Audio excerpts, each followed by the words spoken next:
Hi, and welcome to those who've joined a bit early.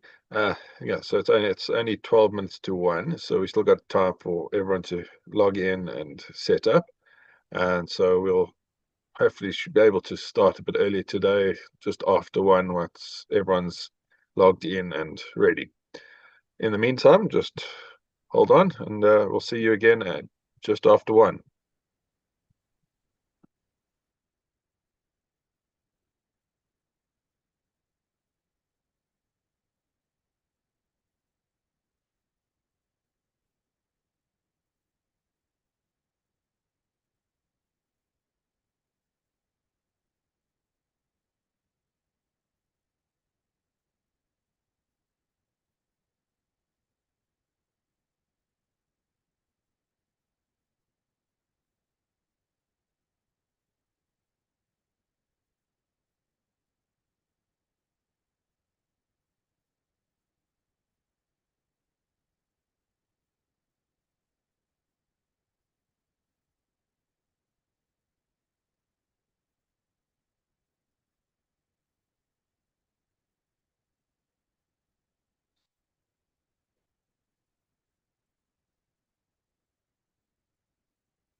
Okay, welcome to all of you who've joined so far. Uh, some of the attendees are still joining with their colleagues, and so we'll start promptly at 5 past. It gives you an opportunity to make a cup of coffee, tea, whatever you want, and be ready. And then we'll hand over to Cheryl. So do whatever you need to do within the next few minutes, and we'll start promptly at 5 past. Thanks.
Welcome to everyone who's just joined. It's now going on 1 o'clock. We will be starting at 5 past.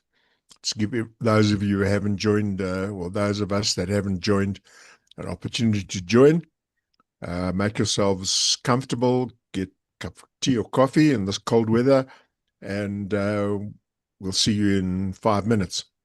There will be a break at 2:30 approximately, and Danny will deal with the questions.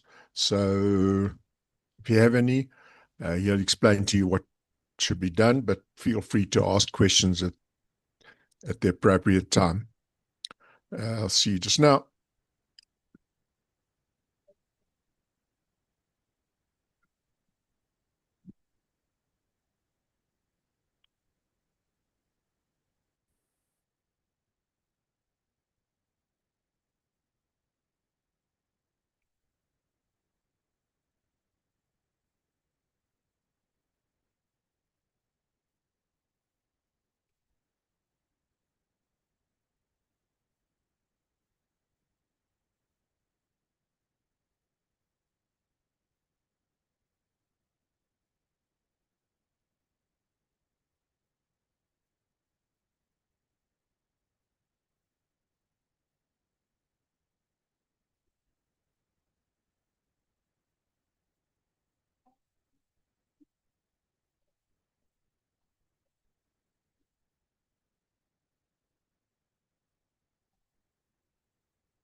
Good afternoon, welcome everyone. It's now just about 4 minutes past one. Just to clarify on what we were saying about questions and answers, if you can put them in the chat box, I will keep an eye on that and let Cheryl know if she doesn't pick it up when she's busy on a specific topic. If we can try to keep the questions to the topic as covered, and then yeah, we'll try to handle them at that time. Okay, so Cheryl, we're going to hand over to you. I suppose this topic should be called Planning for the Inevitable. And so we spend the afternoon working through that. And as usual, Cheryl, you don't need any introduction. The guru of estate planning. And so look forward to a good afternoon. And Cheryl, the floor is yours. Thanks, Dan, and thanks, Danny. Hello, everybody. It was actually quite nice going through the participant group to see a number of old faces again. And it's good to be back in Joburg for a while. Putting this presentation together reminded me of three things, or brought to light three things. The first one is how vulnerable I feel now as a sole practitioner again, without having a team of in-house people in dealing with so much cross-border issues now with regards to, and I want to say just about every client we touch nowadays has got some sort of cross-border implication, whether it's a child offshore or family members or investments or assets or whatever the case is from an offshore point of view, and how important it is to actually have a network of professionals and be able to delve into those professionals, and more importantly, dealing with specialists in the various jurisdictions. The other one comment is how quickly things change. I'll give an example. We were dealing with a matter with a couple who were emigrating to Portugal, and the husband had gone a little bit earlier than the wife had. And we put plans in place because we wanted by the end of February settle some information. And Portugal quite quietly made important changes in September last year to their resident tax base, or their resident taxpayers. And all within a planning period of having settled things within sort of 6 to 7 months, it was all undone quite quickly and needed to be rechecked or had a look at. So things happen and change, and you've actually got to be awake and aware of what's going on a global basis, which is just about impossible. But linked to that is to say to clients two things. One, have a look at what the end picture is going to look like, or what you want it to look like. Then work backwards, put the plan in place. And my favorite line, JFDI, just do it. Taxes are inevitable, costs are inevitable, structures are inevitable. One can't go into a planning basis where you literally plan to death and put in structures and try and be too clever and too smart to avoid taxes and all costs to all extremes. The process needs to be, what are you comfortable with? I hear and I understand so many people say, but I'm paying these taxes and what am I getting for it? And also at the level and the rate at which I'm paying. I understand that, but if you want to put a plan in place that's going to ensure longevity and be sound and give the beneficiaries the peace of mind that at the end of the day, they're not going to end up in, whether it's the front page or back page of a news article or a Panama Papers or whatever the case is. Rather keep it simple, keep it tidy, but make a decision.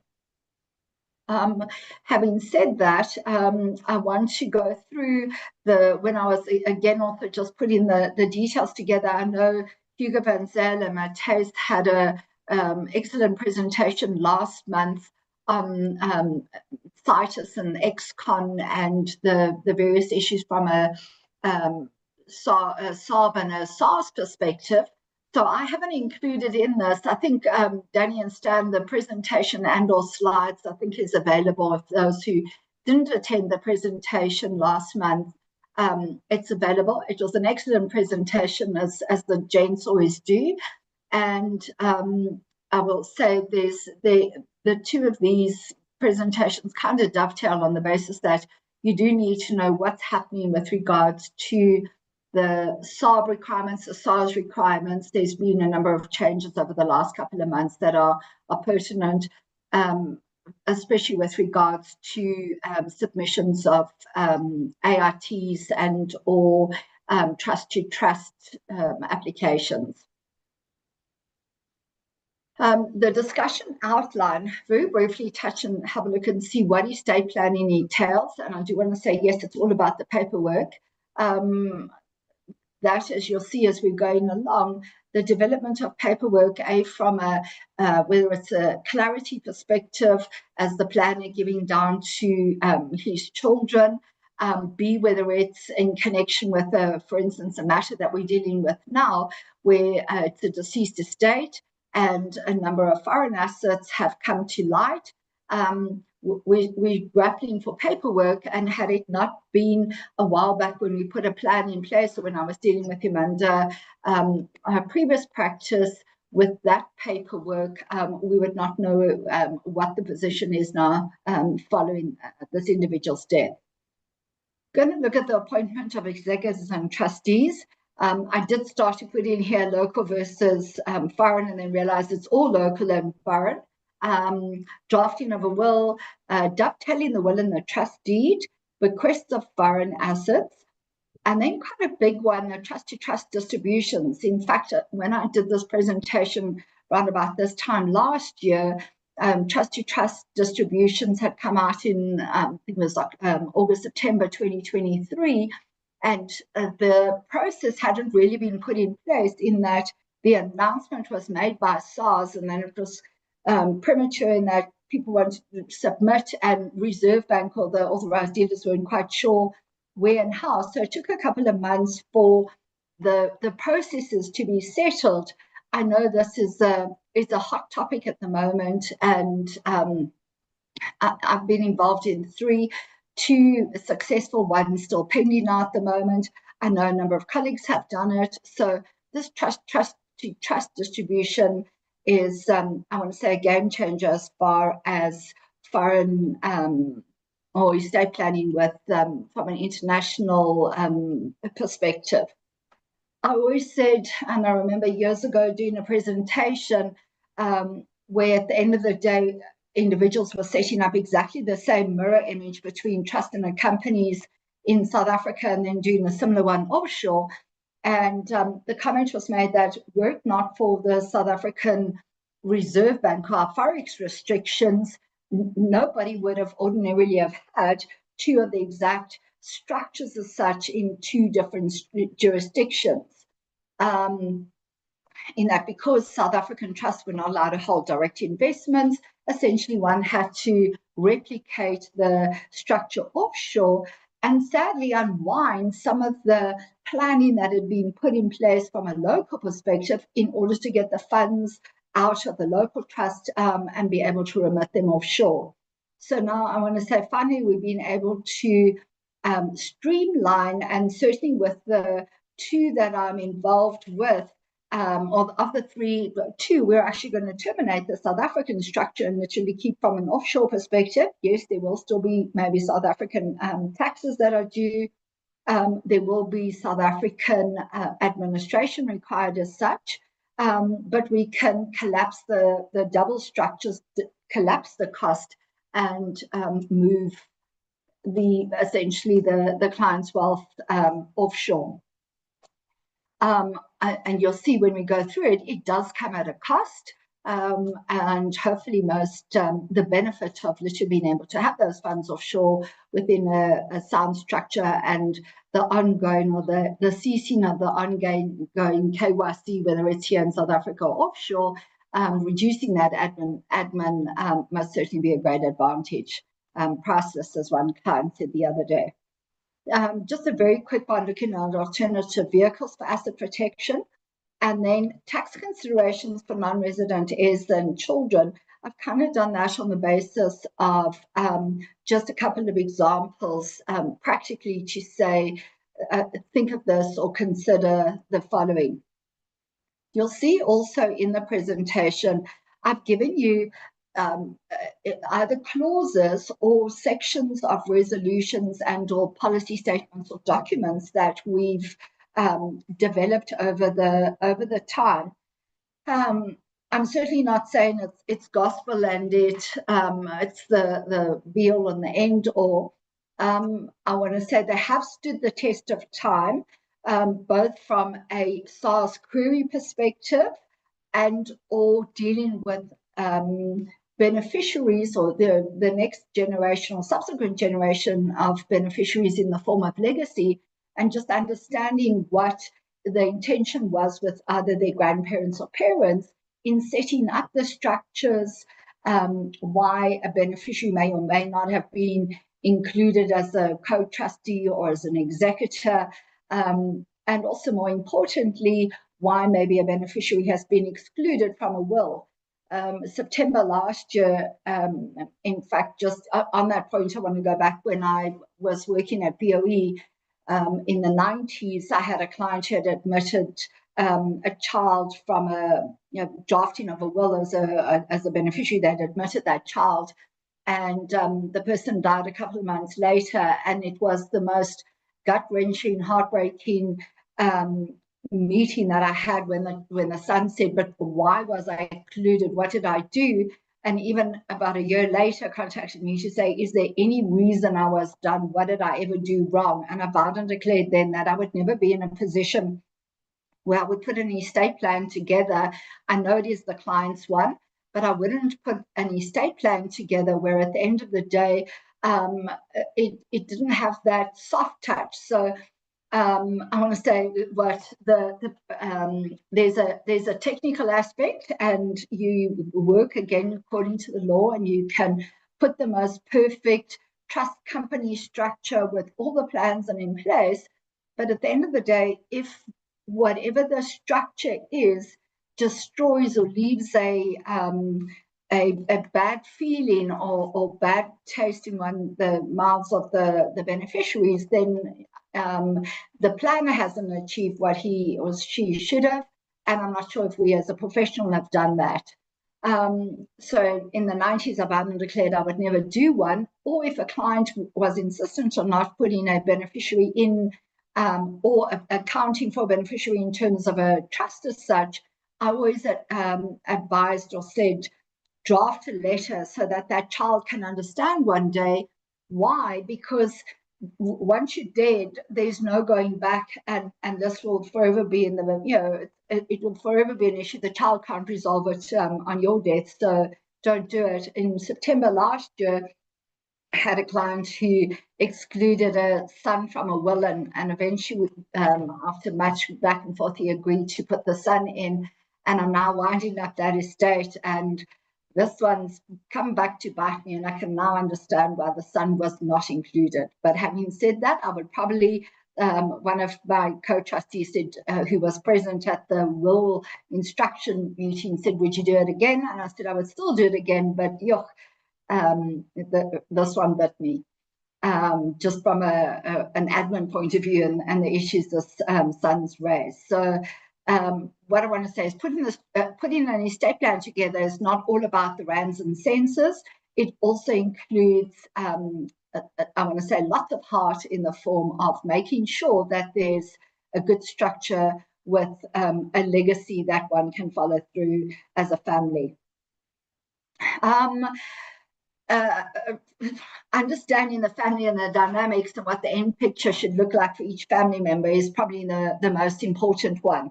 Again, I've absolutely loved my 30-something years of working in family and dealing with estate planning in individuals and trusts and solely, only families as such.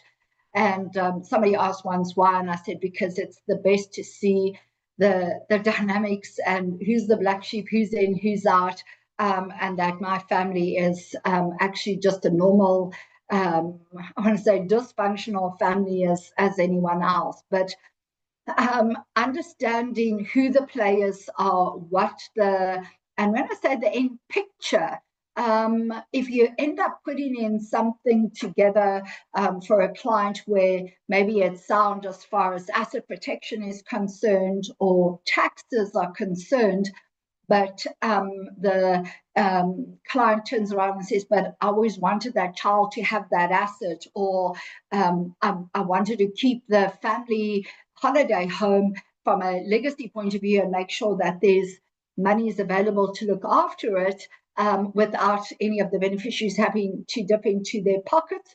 or the situation where you've got a property in South Africa, families all over, and nobody can come back because there hasn't been monies put aside for family members to be able to fly and come and join and do the annual, holiday as such. So listen to what your client wants, understand what that end picture is, and almost per child. I normally put a decision tree together, or a family, a family tree, not decision tree together, put in the individuals, get you also just understand a little bit of, about each of them, and probably, again, over the time of doing estate planning, it's actually not so much the children that are the issues, it's the in-laws. And you're in a situation where either you've got the son chirping to the daughter about the fact that the brother is getting more of something, or he wants to set up a business and why can't he now get finance? And then there's pressures that come in from that perspective. I've got a client, and it became a bit of a motto within the office, is that as professional trustees, we did not need to be at the family birthdays or bar mitzvahs or Christmases as such. So to that extent, we could make the hard decision and say yes or no. But that is the biggest starting point, is just understanding who the people are that make up the family as such, and where they're ultimately going to end up going. You'll see, I want to show you an example just now with family members where the client has said that son will never go overseas, but my other kids will, and that in having dealt with them over the last 12 odd years, it's come true. And to that extent, we've got almost a South African form of planning, and we've got an offshore form of planning, just to cater or take into account the fact that 12 odd years ago, he knew that there would be one child that actually wouldn't leave South Africa, and we needed to plan around that specific family member and the children from that. Then drafting of the will, appointing executors and trustees. I've got establishing of trusts for asset protection. It might be establishing ones, either local or offshore, or there could actually be those structures in place already, either using ones that have been set up by grandparents. There's the planning of the taxes, estate duty, capital gains, and donations tax. That's becoming quite important in the form of estate duty and capital gains tax, in that clients don't realize that essentially the day before death, there's a deemed capital gains tax event, and assets that are not bequeathed directly to a surviving spouse, or assets in excess of the 3.5 million, have both estate duty as well as capital gains tax. The capital gain, obviously, if it goes to a surviving spouse, you've got rollover relief.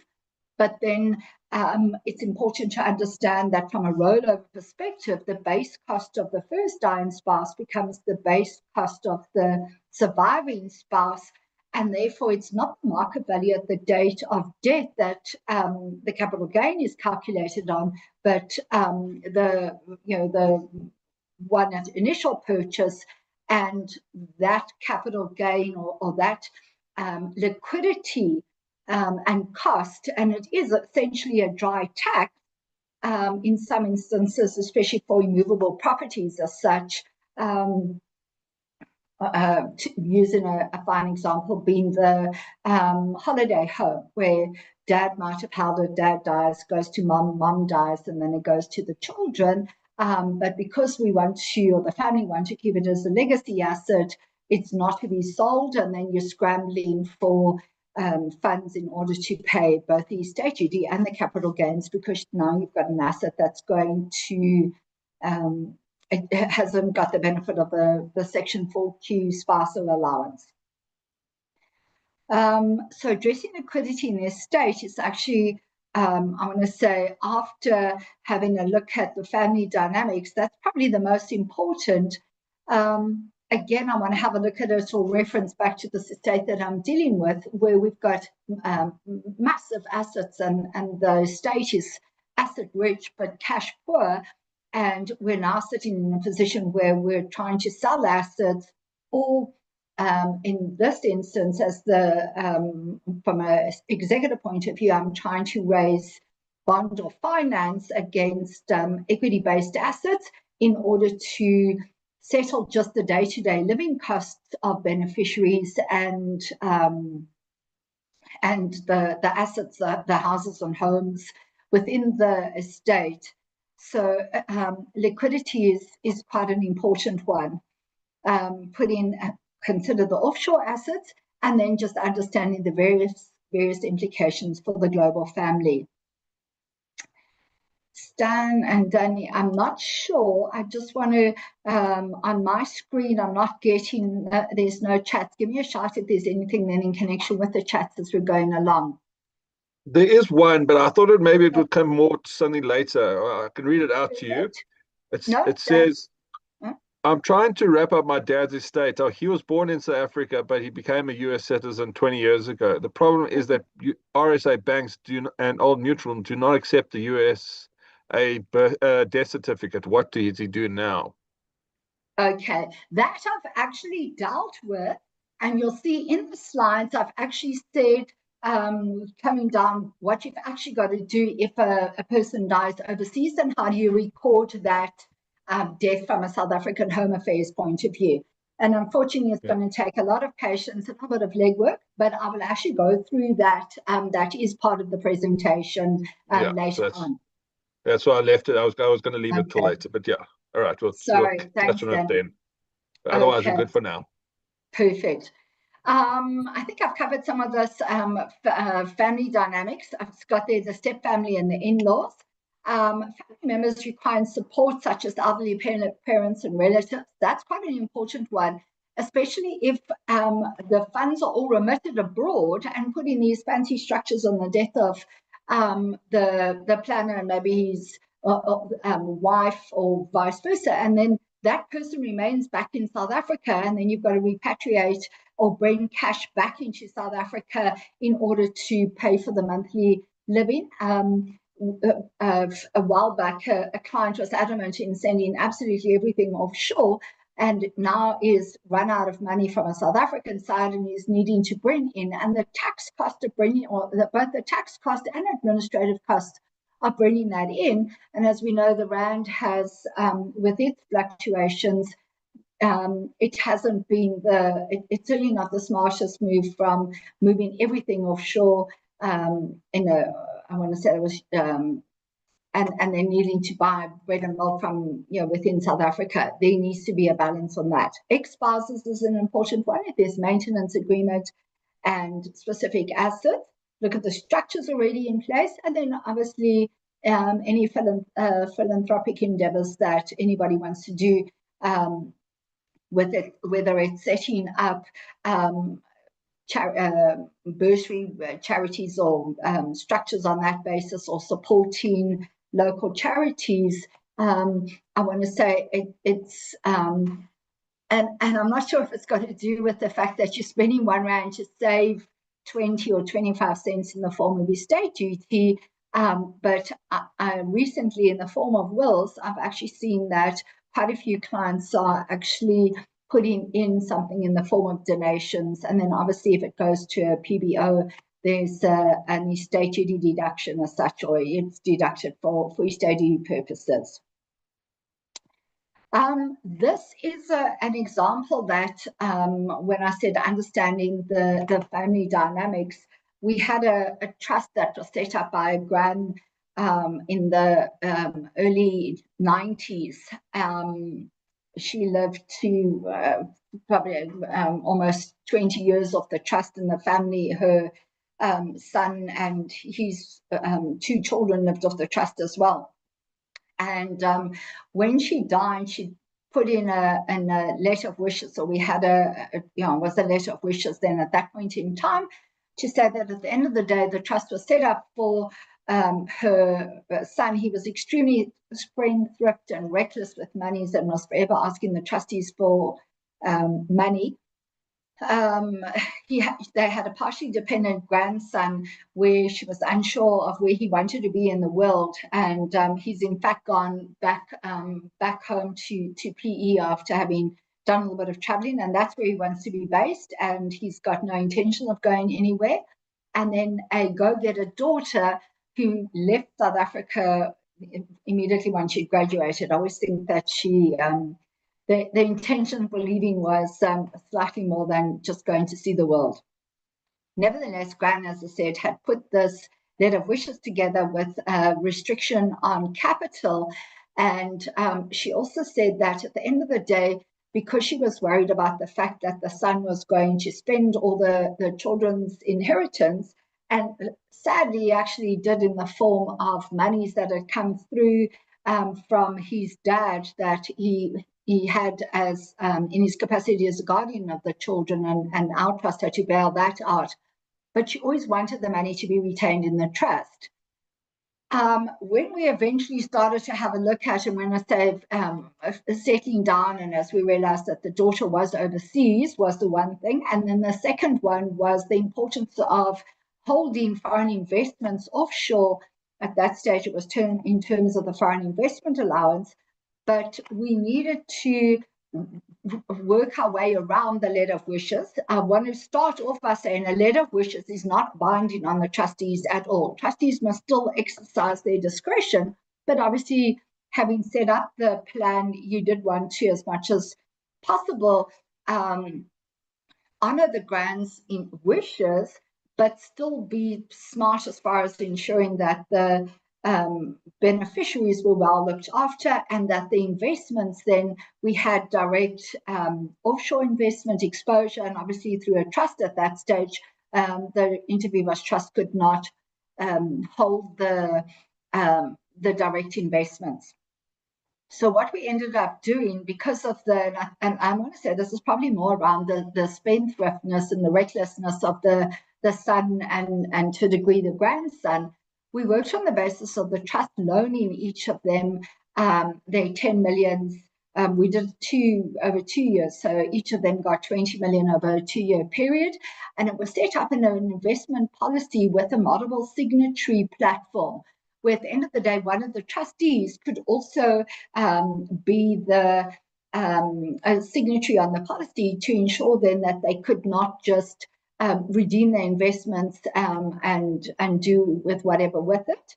And so the sons and the son and daughter, the son and grandson held it in their own name, and then the beneficiary on the policy was then either the trust for the son's portion, or the sister then for the grandson's portion, so that at least we just kept the longevity going in with having taken those funds offshore.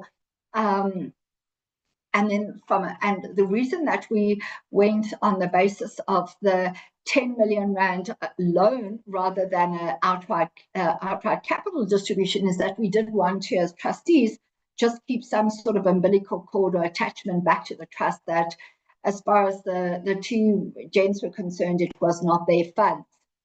From the granddaughter's perspective, we awarded a capital distribution, again with a similar signatory platform. But once she had then was sure that she was not returning to South Africa, she, as part of her Section 9H exit computation, then this investment was then included in it. And after a period, it was just under 5 years, she now has access and flow and ownership of the asset. So I want to say this is an example where you set something up. Having dealt with and worked with the family for so long, you know what the wishes and the intentions were, but you can't then let that override any sensible decisions. A, as being a trustee, exercising your discretion as a trustee. B, from an investment perspective, making sure that there is diversification and cross-border protection if it is. And 3, the fact that when the Grand set the trust up in the early 90s, the view was that the daughter was going to go overseas, but she always thought that she would then come back. So again, just trying to illustrate that flexibility is important. The players to put in a global cross-border plan and structure together now, I want to say it's becoming like a mini board meetings. I'm involved in one now at the moment where we've got myself as the trustee, tax practitioner, and the accountant. We've got a local a cross-border specialist, we've got a Mauritian cross-border specialist, we've got a Mauritian trustee, we've got a Cypriot accountant, and we've got a Cypriot trustee, as well as a Cypriot tax advisor, all trying to maneuver and plan. And I want to say it's playing chess on a moving board then as such, because I would then say, but I think we need to do this from a South African perspective, and then it pops up from Cyprus, that but careful of this. And then we've also got beneficiaries who are Mauritian resident and now recently UK residents. So the importance of accountants, lawyers, tax practitioners, tax advisors, and specialists is now, if you're dealing with any family that has got substantial assets with family members offshore, you cannot not do this on your own. I think from a risk perspective, it's massive. And just knowing all of the various jurisdictions in the form of whether it's a CITES investment asset or whether it's a tax issue for temporary resident or temporary citizen resident abroad overseas. I want to use the word as a minefield, but it's actually not. You just need to make sure that you're dealing with the right team and the people, and the advice will then fall into place. With regards to appointing executors, and you'll see I put it in on the basis that often the questions asked, how many wills do I need? Who do I appoint as an executor? And if I've got children overseas, do they then, how do we include them at all or not? First of all, a South African executor can be appointed. You can have one South African executor who can then appoint worldwide agents or administrators to act on his or her behalf. That South African executor can be the executor or the probate person in both a local will and a foreign will. So, and then in connection with the foreign will, that individual will then nominate and appoint a local probate person, or what's still better, and I hope I'm not talking out of turn, but I know Oliver Phipps, certainly from a South African point of view and certainly within the network, comes out to South Africa on a regular basis. They understand the South African market and what's required then from an estate duty point of view, and using them as a foreign executor, it doesn't necessarily mean that it's for assets only in the UK. They've got offices in the UK. But I needed Oliver to help me the other day with regards to doing a Portuguese will, because we had immovable property, and he's got the network and the infrastructure from that side. So South African executor, you can have one who can essentially orchestrate the movement on and the appointment of agents worldwide. I do want to say, as a caveat on that one, unless it's in the US. I think from a US perspective, that's always a tricky one. And if there's a client with any US CITES assets, and when I say a CITES asset, not necessarily one that's part of a passive investment portfolio where the share might be registered in the US, but let's say, for instance, properties or trade private equity type investments, because in the US you've got federal as well as state taxes and everyone is so different, rather appoint a professional within that jurisdiction within the US. A big one that, and I do want to say I'm an accountant, not a lawyer, and I always understood power of assumption was if the executor resigned, died, or became incapacitated. But again, when I was nominating somebody a while back, they wanted to know if there was power of assumption for me to give them the responsibility to do the probate. My argument I was giving them in the agency capacity, they wanted it then from a probate perspective. So I know probably, I don't think I've actually not seen a will drafted where the power of assumption is included. What's important, though, it must be specifically granted in the will, so it's not just automatic. The will needs to specifically state that the executor has a power of assumption, and it normally nominates a specific person. So I think I'm giving you an example here where either the first one is either a company or it could be an individual, where you say, I nominate XY Pty Limited, fiduciary company name, all their successors, together with my wife and my husband, to be the executors of my estate. And then failing my husband or wife for any reason, then I appoint so-and-so as his or her replacement, rather than just leaving it open-ended as to who the replacement person would be. And then obviously in this example that I've given here, the annexures and the powers and rights for the executors are contained in a detailed Annexure 8, just because of the nature of this specific estate. And then obviously including, I give the executor's power of assumption, and then it's the normal one in the form of security, etc.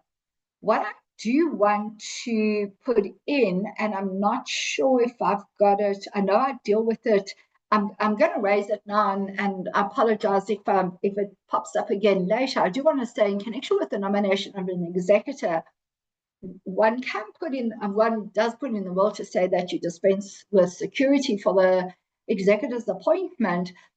The Master's Office now, I've seen recently 2 instances where, if it's not a family member, not a director or an heir from the will, but a family member is not necessarily professional. The Master's Office are starting to ask for security, or bonds of security, even though the estate or the will has dispensed with it. And then the other one, which is quite important, is if your executor, that the person is now living abroad, the master is insistent on a bond of security. The reason being that obviously if something goes wrong and the executor runs off with the assets, the master has got no jurisdiction offshore and therefore needs the bond of security to deal with whatever from a South African perspective. So just be careful or be aware of the fact that if you are going to appoint an executor, or your client's going to appoint an executor who may be offshore, there comes the added cost, or potential, the added cost of a bond of security. Appointing trustees from a local perspective, the trustee governs the minimum number of trustees to administer the trust.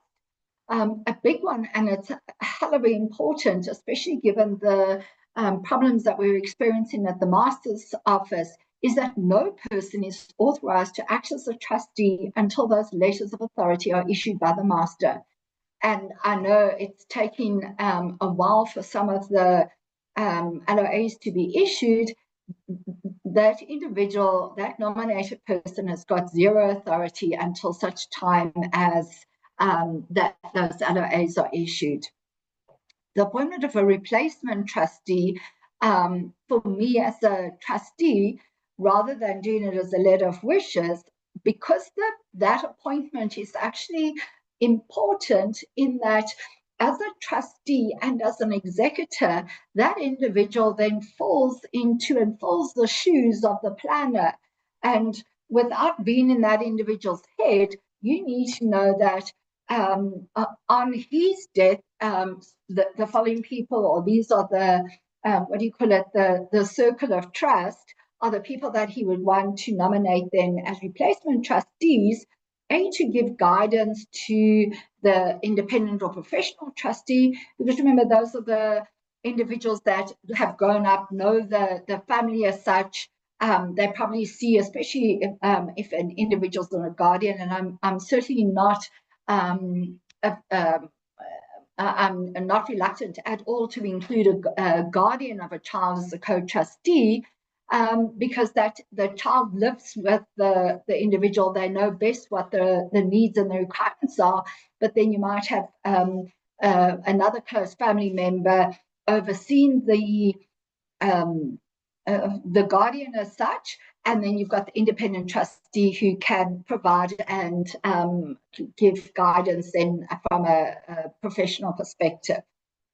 So what I do with our trust meetings, and obviously a lot of my planning now, I've moved from out of the will into the trust via either the policy statement or family constitution and or trustees resolution, for two reasons.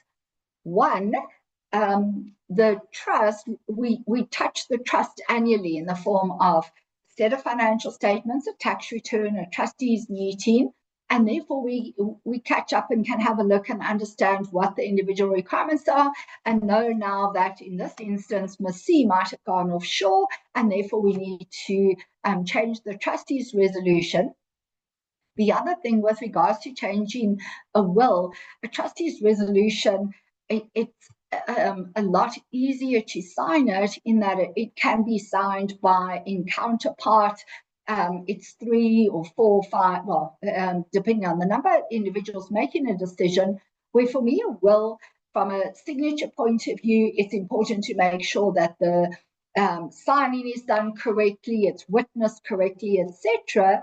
And then also the other one, and we picked it up by accident, and you'll see I put it in here again, is that one needs to be very careful where there's a local and an offshore will, and you change your local will because now you want to increase a bequest amount, or you want to give another family member a greater percentage on the death of the planner, and you go in and you put in that this will hereby revokes all other wills, without realizing that there's actually an offshore will, and your wording needed to be different. So my planning at the moment has been is leaning more towards the trust, and using the trust as the vehicle through which we manage the estate planning rather than solely in a will.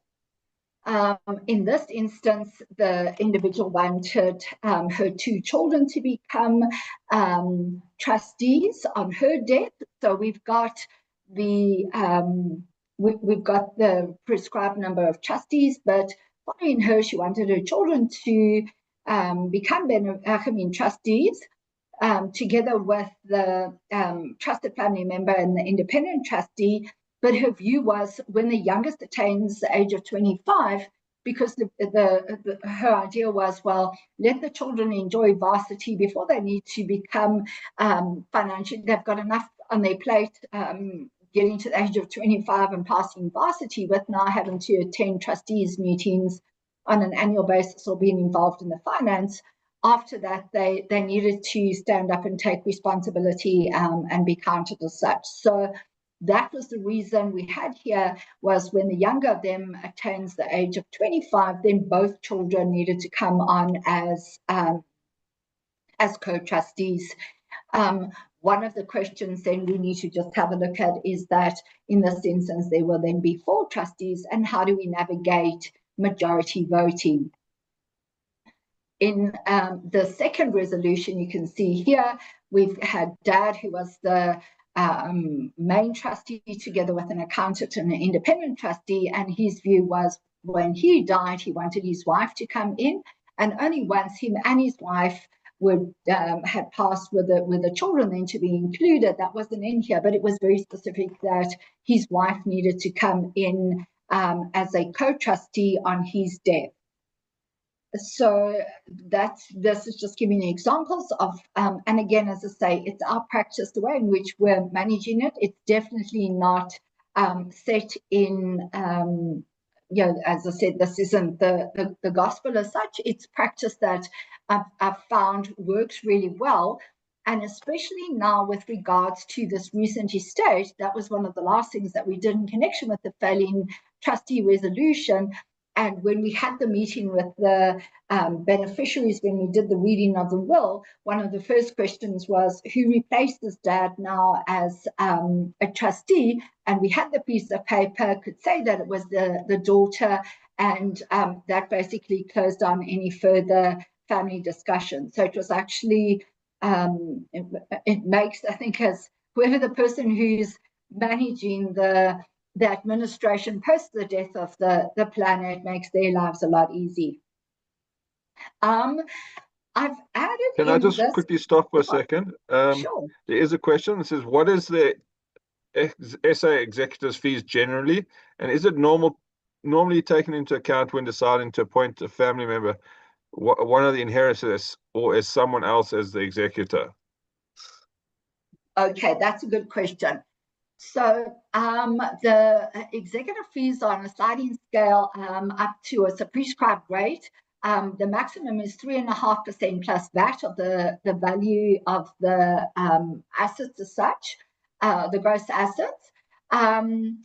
There's instances where somebody, if the estate's not complex, I've had one recently where a client said, please just confirm what your fee would be, and then in the drafting of the will, there's a clause to say this is the minimum executive fee plus inflationary to the date of death, or as a percentage. So yeah, that's the executive fees. The other one is, sorry, Danny, that was the appointment of professionals versus family members. Yeah, what is normally taken into account when deciding to appoint a family member, i.e. one of the inheritance or someone else as the executor?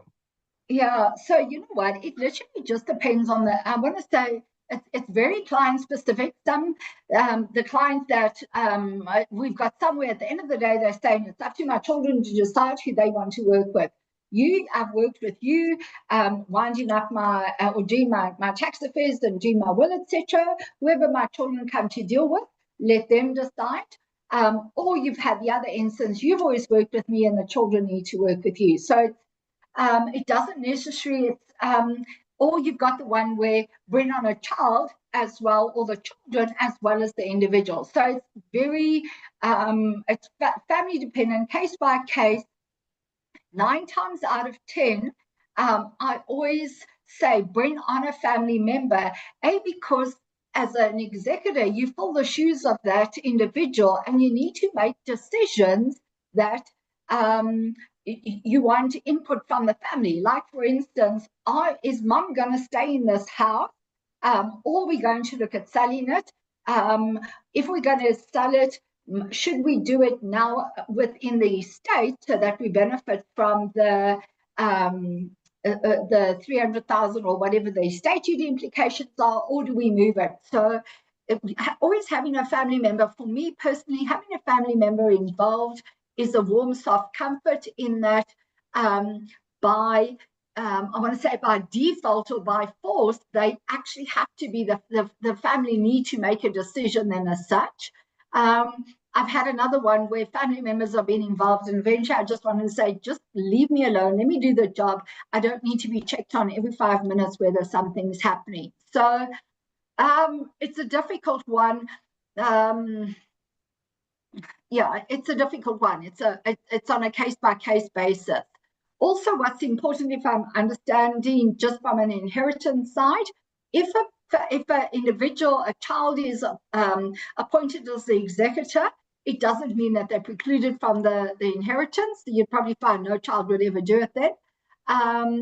So an executor can be both an executor and a legatee or an heir in terms of the will. What is important, they cannot sign the will, though, as a witness. So I'm not sure if I've answered that question. The answer is it depends. It's purely on who are the individuals, who are the family members, and who they want to include as such. Okay, perfect. this is a clause then in connection with the trust deed, and I'm bringing in now. This is not necessarily an estate planning structure as such, or an estate planning technique, but it's one that, just because we're battling to get letters of authority out quite quickly through the master's office, I want to say some of the older trust deeds had on the basis that all duties are suspended until the required number of trustees are appointed as such. It becomes a problem if at the end of the day you've got beneficiaries who are dependent on funds out of the trust.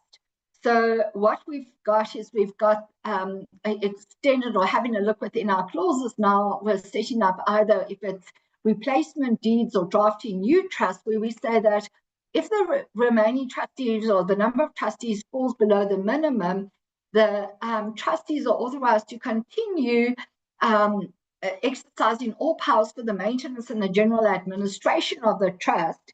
But then if there's variations of the trustee, mortgaging of properties or terminating the trust, then all three parties need to come back, and there needs to be three people as such. So you can't be then in a position where, let's say, for instance, the independent trustee resigns, and then it's just two individuals, and they make a decision then with regards to either mortgaging the property or terminating the trust.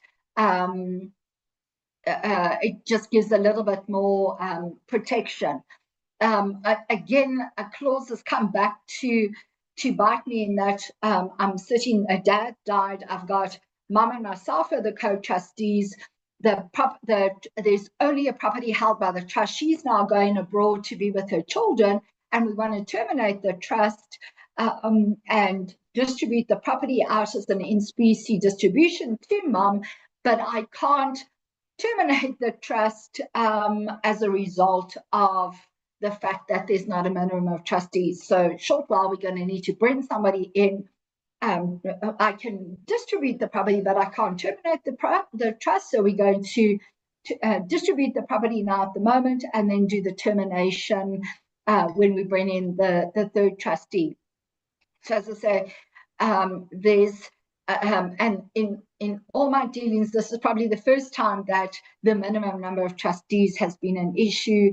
More so, we've actually managed to look after the trust, continue to look after the beneficiaries as such until the prescribed number of trustees are nominated by the master's office. Another question. Yeah. And it says, please confirm that in a testamentary trust, you may have only one trustee. No, you can have a number of trustees as well. Normally for a testamentary trust, from a planning perspective and from an advice side, I say, especially if it's minor children involved, when we nominate who those trustees are, and you can have multiple executors and multiple trustees. I normally say then bring in one from dad's side of the family, one from mom's side of the family, and then one independent person. In that, normally the guardian is one from either side of the family. So who's ever not the guardian side of the family, bring in the other, the Mrs.'s part as such. In that way, you always, for me, it's a mechanism of making sure that from a child's point of view, they always, family from both mom and dad's, or relatives from both mom and dad's family are included in any decision-making process, and all then retain a connection with the child. But you can definitely have more than one executor and definitely more than one trustee in a testamentary trust. Having said more than one trustee, and where you come into, my advice would always be a minimum of 3, because you do want to have a majority vote decision process, and obviously you need an odd number for that. And then coupled with that, the more number of trustees you have, the more UBO, the more FICA, the more everything else that's got to come in the form of administration. So again, there's a balance between how many trustees you want to, and how much you want to actually rule and regulate from the grave versus what administration is then going to happen post that. Again, don't let tax wag the dog, but don't let administration. I think that KYC and speaker documentation is now becoming more of a pain than taxes were. Appointing trustees, most jurisdictions, it has to be a professionally registered company as such, and they're usually the sole trustee. There's often appointment of a protector, either at the outset or during the lifetime of the planner or on the death of the planner. Normally what happens is the independent trustee has the relationship with the planner, gets to know the planner as such, and then likewise with the fear here, who's going to look after my family if I die here? Who's going to look after them and my assets that I've got offshore, and make sure that my wishes and intentions offshore are then followed through. Then there's the appointment of a protector. Having said there's the appointment of a protector, also a while back somebody made a comment that a protector is a South African phenomenon. It's not. There's no such thing as a protector in South African trust law as such. But a protector's also got very limited responsibilities. I think it's the hiring and firing of trustees, and from a beneficiary perspective, it doesn't necessarily mean that a protector stands in as a trustee. That individual just essentially has got powers, but not as far as administration and or day-to-day decision making is concerned as such. And then the other one, obviously, is that from a UBO perspective, the ultimate beneficial owner, that protector needs to be featured ongoing. Here I've got, in fact, dealing with this. So what happens when family members are appointed as executors or replacement trustees and then move abroad? From a trustee perspective, it's actually really important to make sure that the majority of trustees must be South African, essentially for the place of effective management, and that the decisions are made and the execution happens then from a South African point of view. You don't want to be in a situation where you've got mom and dad have moved overseas, independent trustees here, mom and dad are still controlling it from Ireland or from Cyprus or wherever, and the trust is then by default has got because of POEM, has got a change in residency.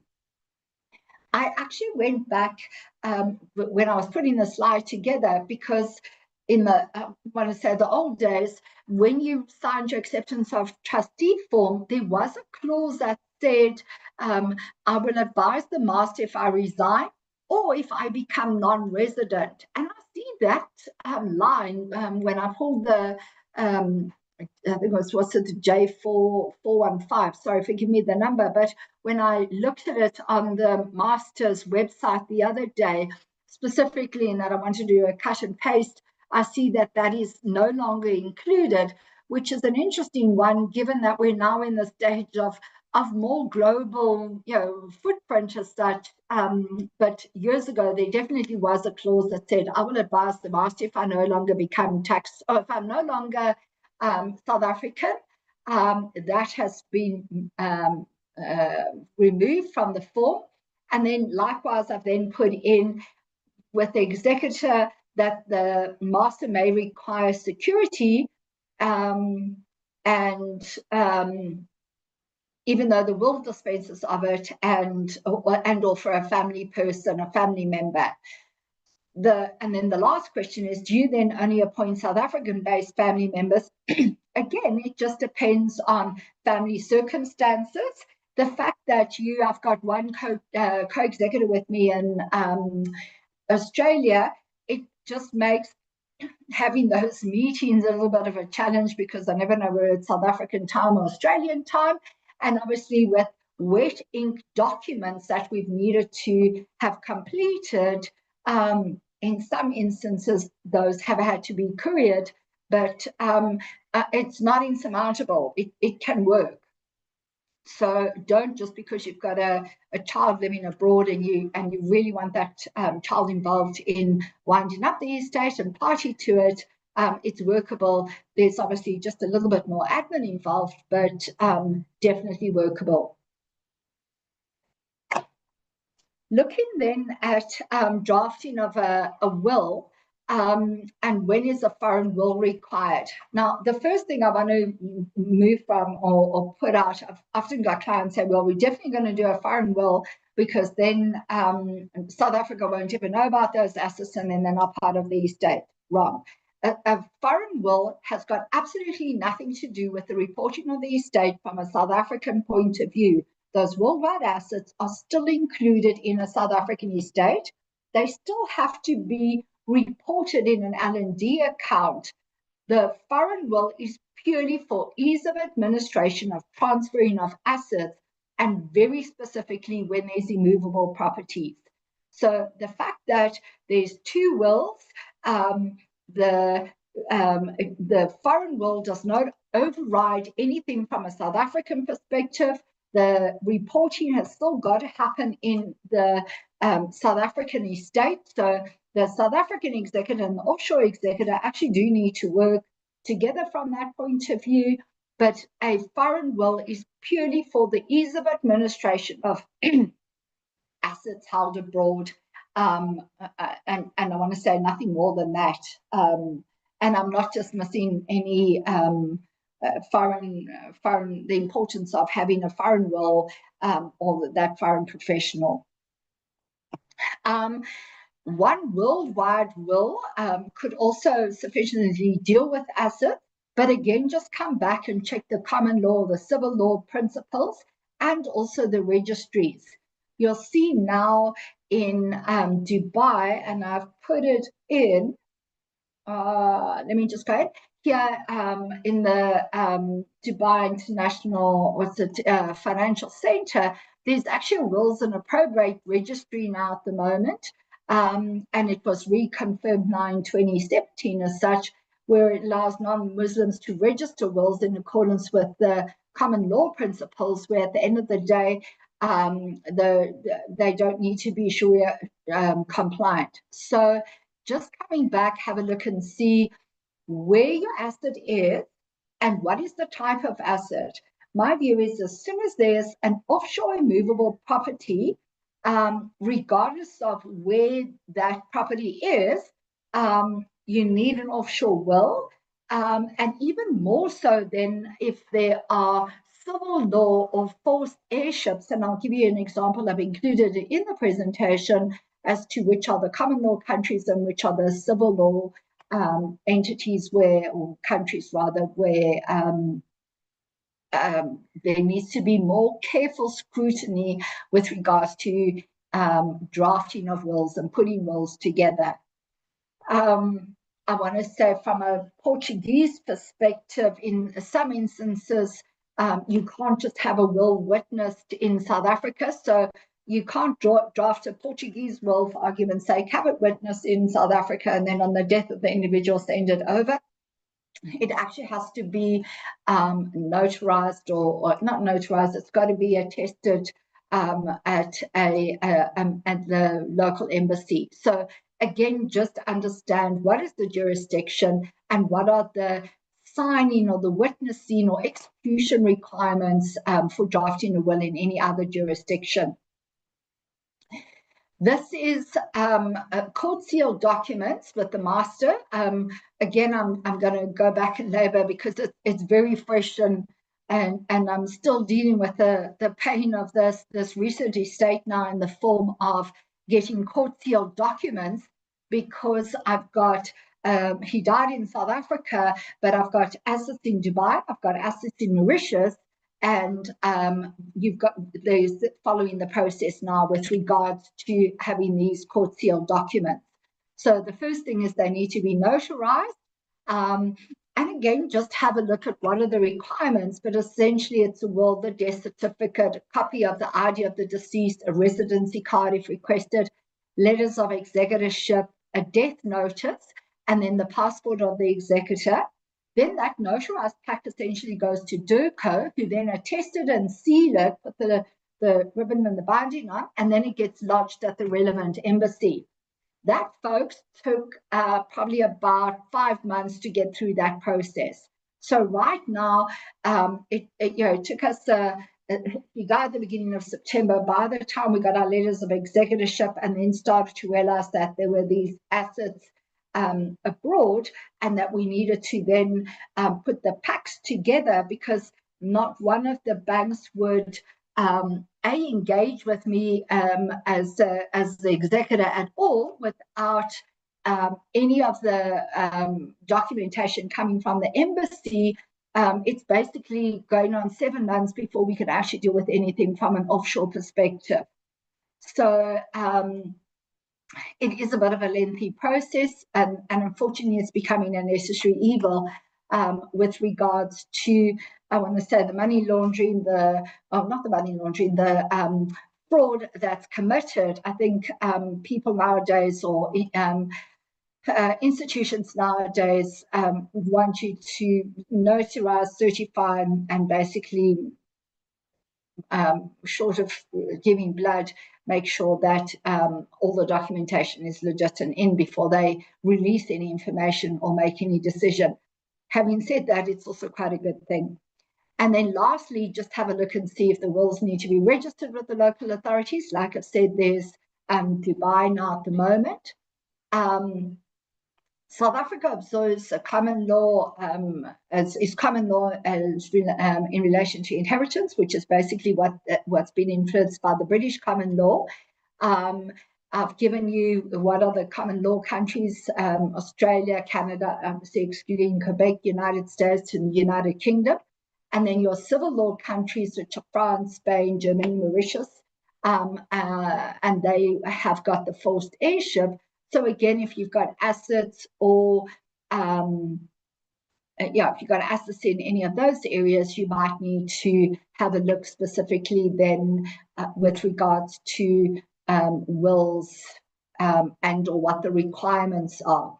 There's the common law, and here's your civil law countries, also just with various systems. France has got a forced heirship, Germany, Spain, I think Portugal falls, in fact, yeah, there's Portugal with it. So you can see the civil law one. Something, and again, this recent, I'm going to just quickly come back to this Dubai matter.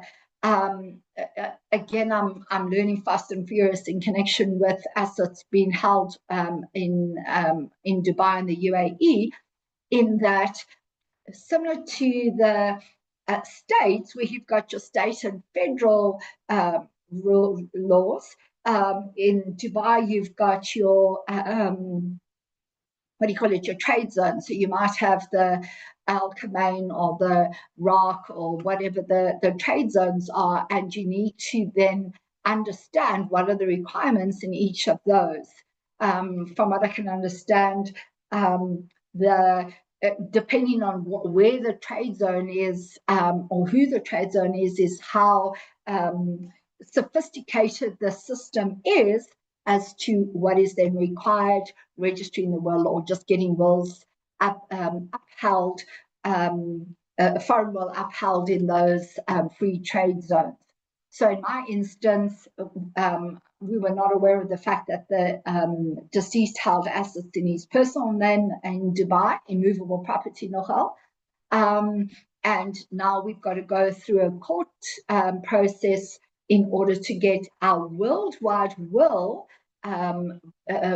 recognized in Dubai, and I'm dealing with 2 different trade zones and 2 different attorneys in those. So you think A, you know your client, and B, it's going to be a simple process because you know the assets and what there is, and there was very little. It was basically South African and Mauritian. It's turned out to be slightly different, and the learning curve is going straight up. And then here, for the person who asked about registering the death abroad, so this is what's required. And again, it is, especially if the individual died. I've got one where I'm helping a client out. Her mom died in Portugal, and we've had to get a certified translator. So this is the process in registering a death abroad with Home Affairs. Getting that foreign death certificate, it must clearly state the full name, date, place, and cause of death.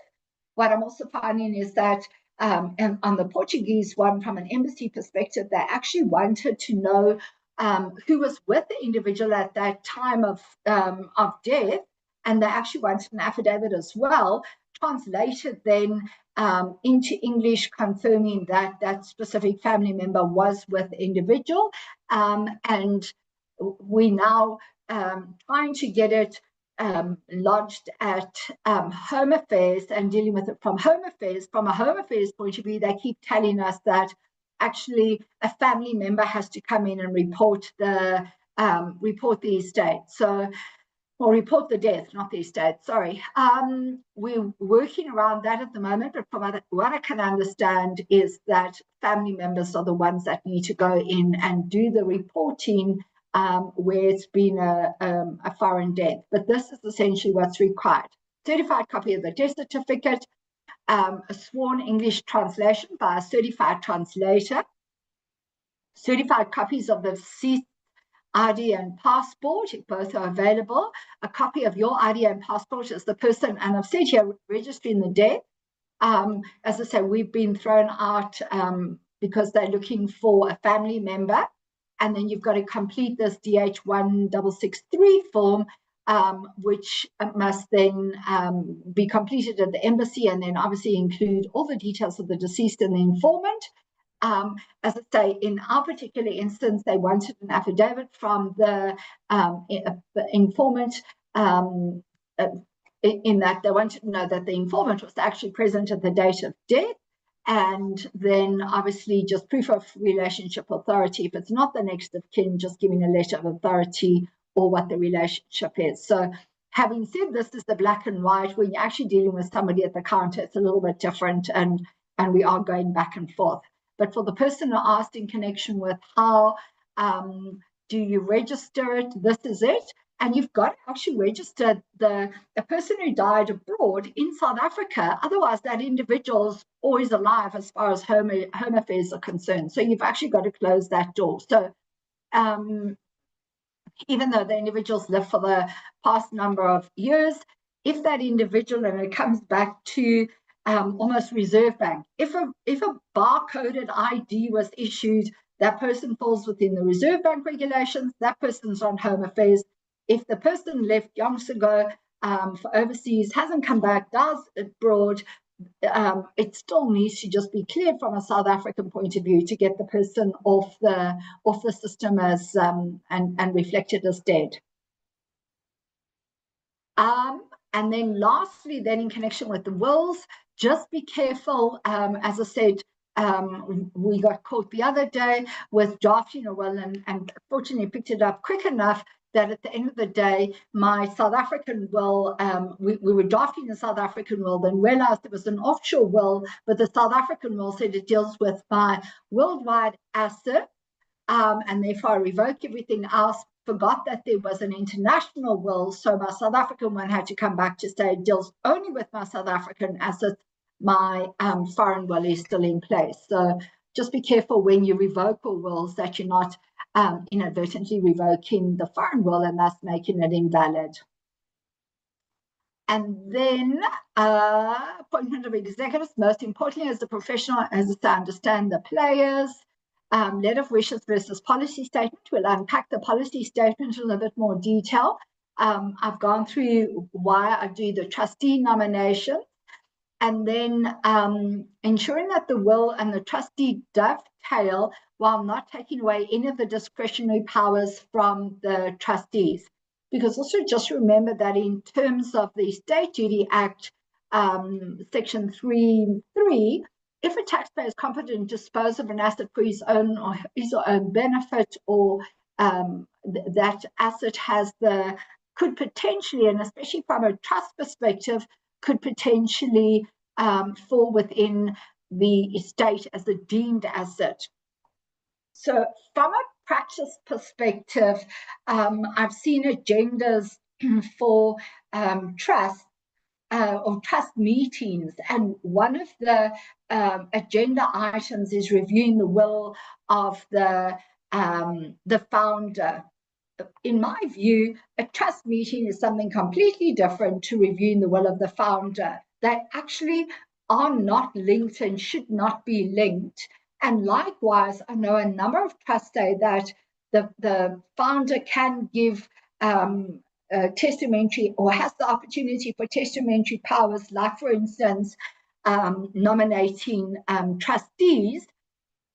As far as I'm concerned, and again, as I say, I'm an accountant, not a lawyer, and I'm sure from a legal perspective, both sides can be argued, but don't taint your trust and making your trust a standalone, controlled, non-alter ego structure by now including something in the will. Keep those two documents as such separate. Obviously, they need to tie in and marry, but the drafting of the will, or giving nominations of trustees, should not be a testamentary decision. It should rest back with the trustees. And I think that's last. Okay, that's last then, as far as just the appointments concerned. Danny, I'm not sure if there were any questions. There's none at the moment. There was Okay. just hopefully that what you covered with the international part covered the question that was answered earlier. I haven't seen any follow-up, so I think it has. Okay, great. All right, and there it is. And I will say, DIRCO is actually quite, and somebody's going to ask me, what does DIRCO stand for? And I will tell you now. But the people at DIRCO, I actually sent an email in connection with this Dubai one and said, I need some help with this, this, and this. And they actually responded promptly. The gentleman actually gave me a call back, and, as I say, was superb. So if nothing, I ask the question if you're not getting any answer with regards to registration of deaths abroad.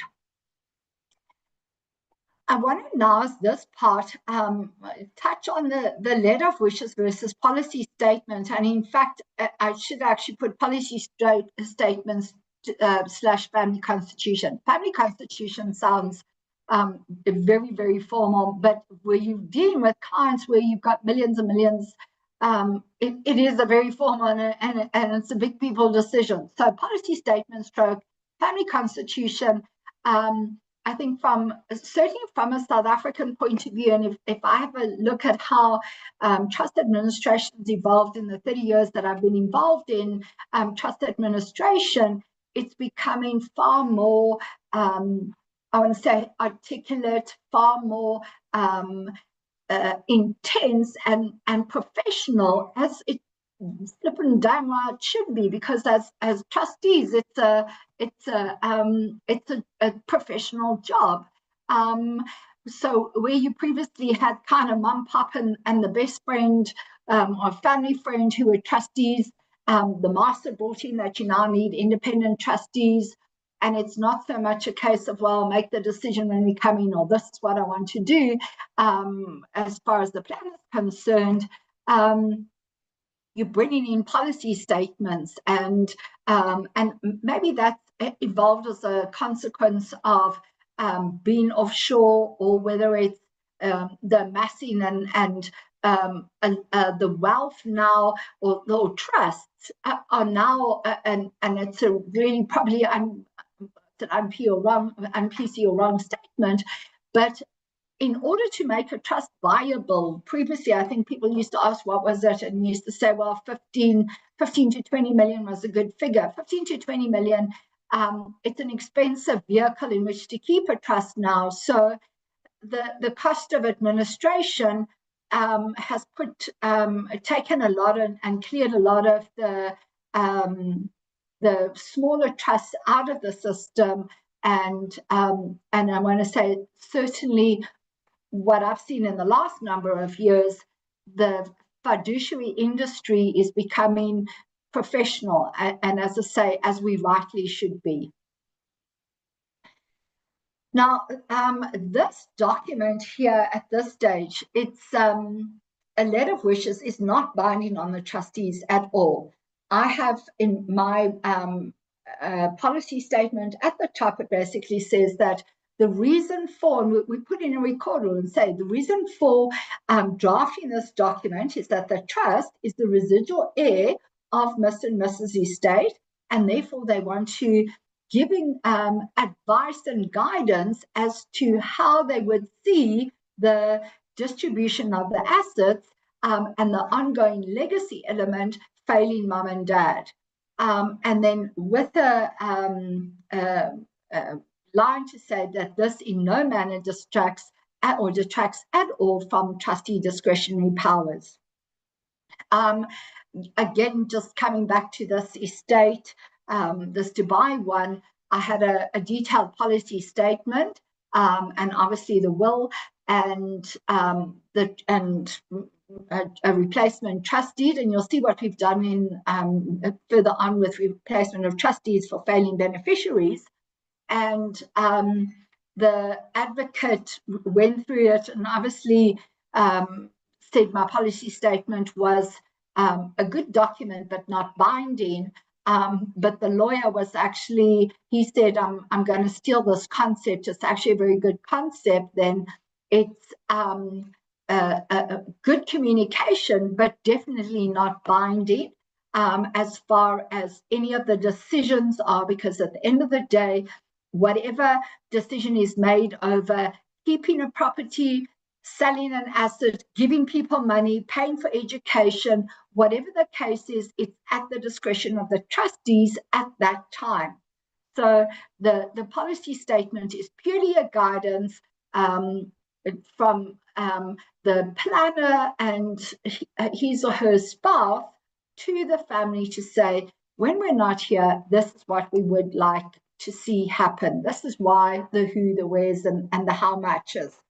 And the how much is also quite an important one. And I want to give it as an example on that one, where the purchasing of motor vehicles, first motor vehicles, and going to varsity and or buying of homes, had a client a while back who said, well, I'd like to sponsor my grandchild's first car. And I'm like, okay, well, how much you want to spend? And he was like, well, I don't know, what does a little Beetle cost? And I said, well, it's going to cost a hell of a lot because maintenance is huge. So maybe you want to go for a newer car, but the kids have got the expectation of getting an A1 versus a little Ford or whatever the case is.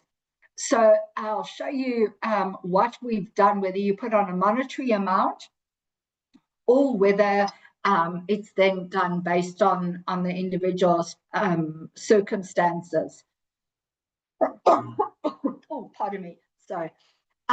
Just in connection with the use of properties and farms and holiday homes, I think over the years, I've seen so many holiday homes and whether it's just a game farm or a farm or whatever the case is, that the intention of buying and holding the farm as or the holiday home as the glue that actually kept and bound the family together, and it was the place that everybody went for the holidays or on a rotational basis or whatever the case is, so much of that has been undone and unwound. For two reasons. One, keeping those holiday homes is actually hella expensive in the form of whether it's the maintenance rates and taxes, insurance, etc., and especially if it's not managed frequently, and there's no monies that are left for that, and where mum and dad basically finance it out of their own earnings. Now you've got the kids that have got to do it. Each kid's got very different financial circumstances, different draws on cash. You might have one where at the end of the day they've got 3 children that they're trying to put through private school or varsity or whatever the case is, and the son-in-law's lost his job, and then the other siblings are saying, yeah, but if you come into the house, you now need to put in your contribution, and it just adds that pressure. So unfortunately, with the use of common properties, where the property is being held, but not a continuity plan on how you're actually going to finance this, it starts to unravel a couple of years down the line. Also, from an unraveling point of view, is we're sitting with one now at the moment, and I had to do a new document for a title deed the other day, is that we've got a home down here in Margate, of which, again, 3 beneficiaries, and none of them live in South Africa anymore. One's in Scotland, one's in Canada, and one's, in fact, in the States. But the son living in Canada, he wants to keep it as a legacy one. He's done really well, and he's buying the family out at this stage. So properties in common use where you end up having to bring in, certainly where there's financial pressures, it is challenging. And another one I'm finding a lot happening now at the moment is that grandparents are specifically catering for grandchildren's education, but not so much from a South African point of view, making sure that those funds are available for that child to study overseas. That comes with two challenges. The one is that if the child is studying overseas but hasn't formally changed residence, etc., the application to have those as trustees, to have those monies funded and paid for overseas by the trust becomes a challenge. So you're in this instance where you then pay the funds to the grandchild, and the grandchild then, using their discretionary allowance, gets to pay their education. So again, just be mindful of where and who you're using for the remittance of funds abroad. And I want to say that comes back to Hugo Notace's great presentation, Reserve Bank and your authorized dealers, your requirements on that. I've dealt briefly on the in-laws, or the famous outlaws. Another one is just giving, and that actually came in this week with a lady who wanted me to change a codicil, whether there's previous financial assistance to one or more beneficiaries on a disproportionate basis. In that, again, the beginning of my policy statement says that it's not we're not detracting from discretionary powers, and the essence and the basis of putting this policy statement together is on is one of fairness and equality. But if you're sitting with a position where one child has received more benefits than the other children during mom and dad's lifetime, that actually needs to be noted somewhere. I think I've sat in too many meetings where decisions have been made to distribute funds, and then one child put their hand up and said, yes, but little Johnny was always asking mom and dad for money, and they got it all. So actually now, if you're giving little Johnny money because he needs a car fixed, I also want to now be looked after on the same basis. So again, just understand who was the drawer of funds as such, and when one says equality and fairness, what exactly is equality and fairness, or what do you mean by equality and fairness?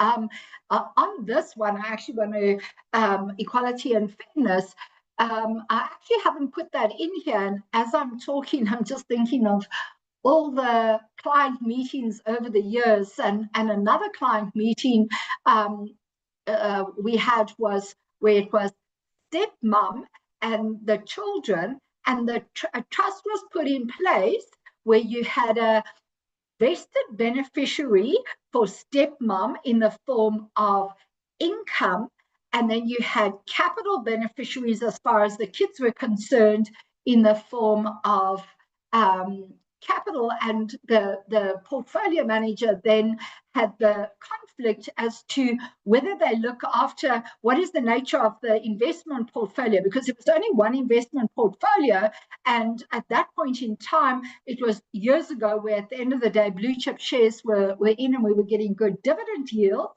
And then once unit trust started to come in and movement started to happen, then from that point of view, We didn't have a higher dividend yield, or the nature of the investments changed. So there was conflicts between the beneficiaries on the basis, did you look after the capital beneficiaries, or do you look after the income beneficiaries, and what is that balance? So again, and I'm going to say I haven't done one of those in a while, but we have got differentiating income and capital beneficiaries, then I say to dad or mom, if you want to look after the second wife or husband, or whatever the case is, or the in-laws and parents, who must we favor? Do we put an amount aside for the family from an income perspective? And if there's insufficient then from an income, we can draw from the capital? Or do we, give us guidance as to what you would want? Who is it that we need to look after? Because I think a portfolio manager, and I'm definitely in no means understand investments, I think a portfolio manager is hard-pressed on the basis of making sure there's income flows that can maintain somebody, as well as capital protection. So take that into account then in your policy statement. Here, I've got it, that we don't do it. This one here was considering we had in our replacement trust deed, this was an age. We said that at the end of the day, the age at which the beneficiaries could have unfettered access to capital was 30. In here, we said, have a look at it, whether the beneficiary is resident in South Africa at all or not, that you can either extend it depending on the emotional and financial maturity of the beneficiary. And then consideration also given to staggering the capital that the beneficiary may be entitled to over a period of time as the trustees deem fit. And then in this one, we've again specifically got a comment about the beneficiary having formally immigrated, because in this instance, I know of this is a grandfather, I know of his 5 grandchildren, 2 are already abroad, studying abroad, and the chances of them coming back are slim. And therefore, to keep their portion of the trust capital in a South African-based trust, again, from an investment perspective, I understand why I want to do it from a fiduciary side. I'm not sure it's the smartest move then from an investment perspective. Obviously, you need to get the guidance from an investment portfolio manager. But if we then need to be able to take those funds abroad, and especially given the fact that one child is living and will more than likely remain in the States, as soon as you've got a beneficiary who is a US Australian resident in your South African trust, and remember, South African trust is a foreign trust as far as the US authorities are concerned, it brings in an entire different ball game. And in fact, I actually have started to draft a clause within my beneficiary definitions to say that if at any point in time a beneficiary becomes a resident as such, tax resident for in the States and or Australia, that beneficiary is then excluded from being a beneficiary of the local trust, because especially from a US perspective, depending on how the trust is set up or not set up, you can have a whole look through procedure. Also with UK, from a UK perspective, your retainer trusts, and therefore by having one beneficiary in your South African trust who's living abroad, be it the States or the UK, in connection with the retainer trust and your revaluation of trust capital every 10 years, that individual could end up tainting your entire trust structure. So again, have a look and see that even though we've got our 25 or 30, do we need to have a look and seeing whether the child is fully immigrated, living abroad? Should we actually do something about the trust capital to protect the other beneficiaries?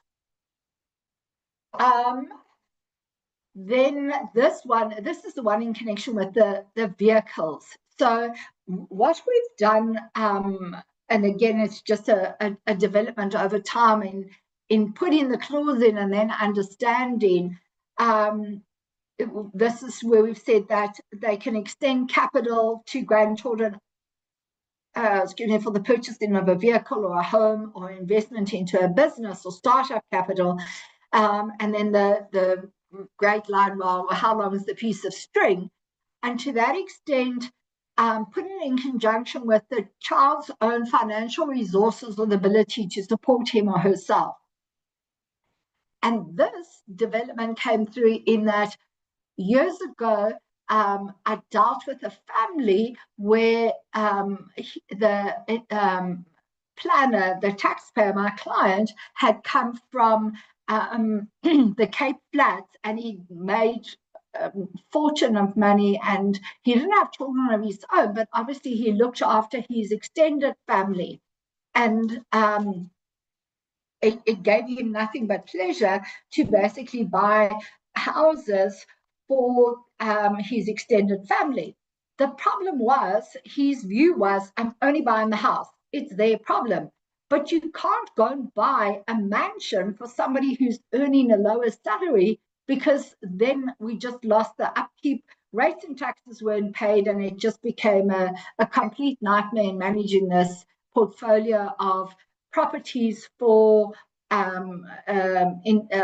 beneficiaries as such. So we put in that you need to take into account, if you're going to support, especially from a property point of view, look at the beneficiary's circumstances based on if they had to go to a bank and say, lend me money to buy a house, how much would the bank be lending? Then we as trustees need to lend a similar amount or on the same terms, obviously interest-free, but on the same terms. So that at least that beneficiary is then empowered, especially if the trust is geared to providing the property and not the ongoing maintenance, upkeep, and the like. You can't give an individual a massive asset and then assume that they can maintain it. What's it, champagne taste with beer money? So just be mindful of that. Then from an entrepreneurial one, this actually came from a dad who had 3 daughters, and he wanted to, he was entrepreneurial, and he was very keen for his daughters to become entrepreneurial. Just excuse me a sec. And but he was obviously worried, and I always wonder as to why dads and or husbands think it's the wives that are going to run away with the young buck, and they're going to be influenced as such. But his view was, at the end of the day, the daughter had to have a controlling interest in that business and not purely in the form of loan funding. So his view was, you know what, I want my children or grandchildren in this case to be entrepreneurial. And you can give them seed capital. So even if they come with a really wacky idea, but a great business plan, they've got passion, they're enthusiastic, it's sound, it's not pie in the sky as such, it's a formalized opinion, give them money. But it mustn't be that his view was that she doesn't meet some character who's going to now take her for a ride and want monies to go and set up all the ventures. So that was our policy statement that we put in with regards to supporting businesses and entrepreneurial ventures, with the overriding fact being that it needed to be a controlling interest, and that was not a negotiable as far as this client was concerned. Having said that, and I know, sorry, Stan, we've gone way over our time. We were going to have a break. I just wanted to say in this one, whatever the entrepreneurial venture was, it had to be passionate. So it wasn't a case of he's got to go only into something in professional and she must do only something in arts. It's whatever was their passion, they could then end up doing. I just want to someone asked, is the policy statement included in the will? So No, it's a trust document. and So then just while I've got you, Bray, while I'm talking, I don't know if everyone's seeing the slides, because I did have one question from Stan. He was only seeing the cameras. At the top of the Zoom screen, it gives you an option whether to view just the webcams or Cheryl's screen with the notes. So just if you aren't seeing the notes, it's just make sure you got the right tab. Okay, is mine all right? And is everybody seeing? Because I know I've got, there we, oh, shit, what have I done now?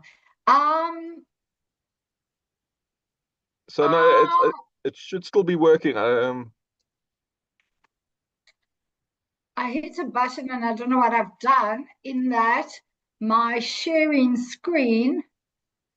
Oh, and I am absolutely, oh, okay, I'm back there, but I can't see anybody now. I hope everybody can see okay then on that side. Yeah, that we all can still see you. All right, perfect. Just in answering the question then in connection with the policy statement, we actually draft the policy statement as if it was a trust document. And in fact, what we do is I get the my co-trustees to actually sign it, especially if I've got, I want to say in a number of my trusts, I don't necessarily have mum, dad, and myself as the trustees. I've got either mom and or dad, plus an independent, an independent person, and maybe myself, or I'm going to say independent, a family person, and I actually get those people to be party to this policy statement, that they understand what it is. So there also needs to be, I can't draft this document and then have Joe Bloggs as being my co-trustee, and then mum and pop the perch, and then Joe Bloggs then says to me, well, what exactly did he mean by this?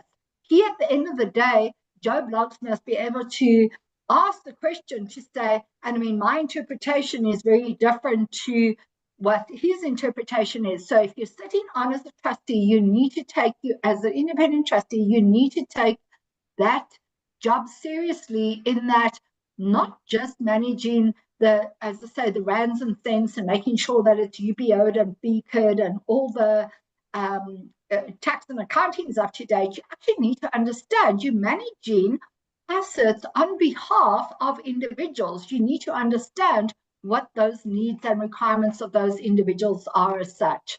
So I get my policy statement as if it is a trust document. Our trustees sign it, and every year it's included in our pack of trust financials, ratifying resolution, tax return, loan agreements, and whatever else now SARS needs from a UBO point of view, together with this policy statement, if it's applicable.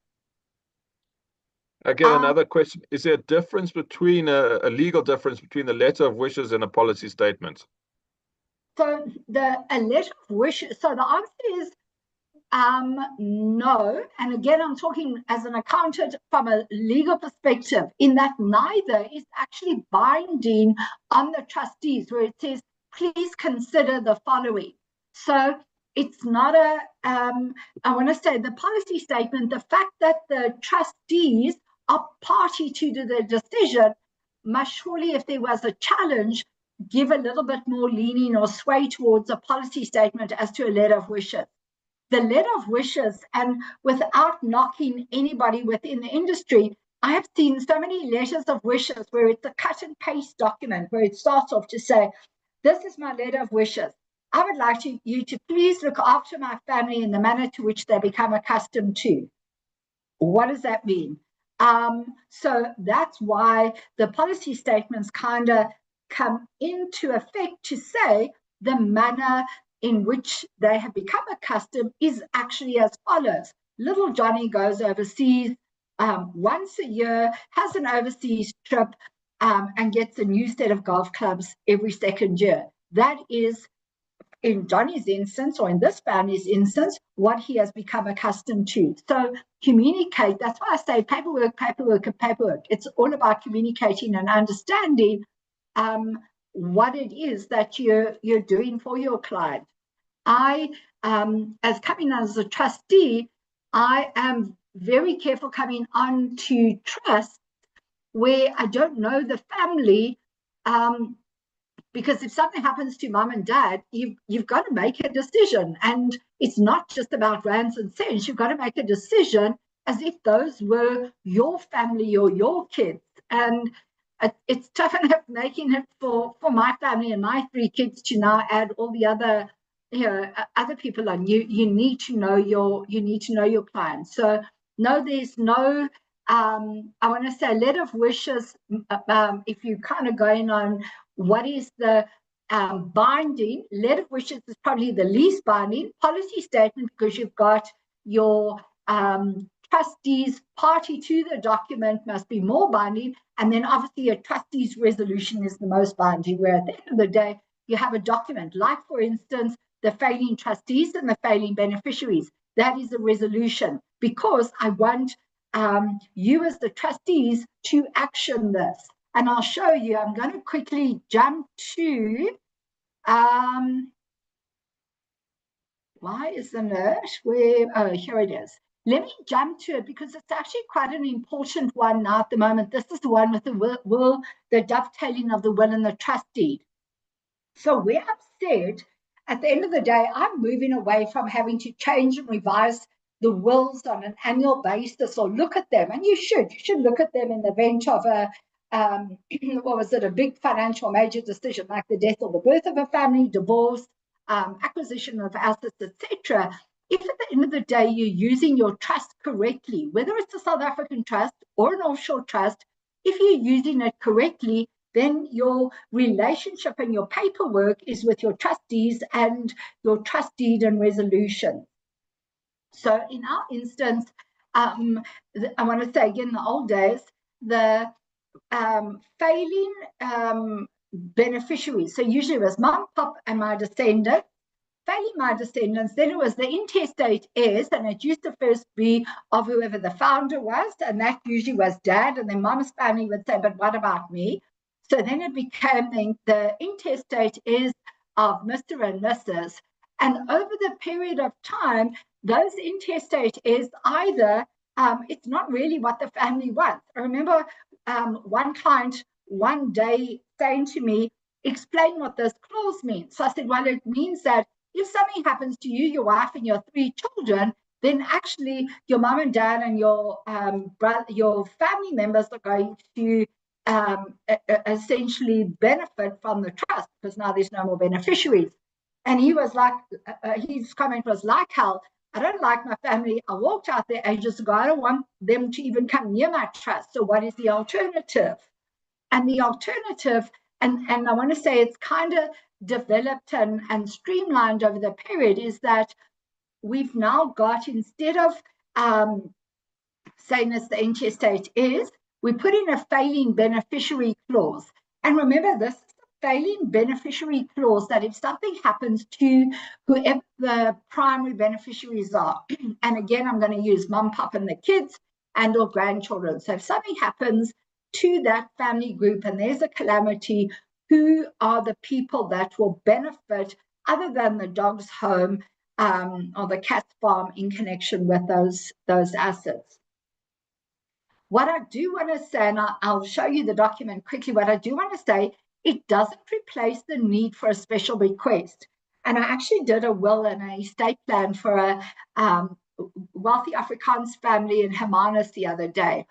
And the daughter was quite rightly saying, yeah, but no, mom, if you put those monies in a special bequest and you give the monies on your death to the grandchildren, they've got more than enough money from Bushi and myself. You don't need to give them monies as well. Rather, let it all go to the trust and it will be managed in the trust. And this lady stood there and she said, maar wat van oma? Wat het hulle van oma?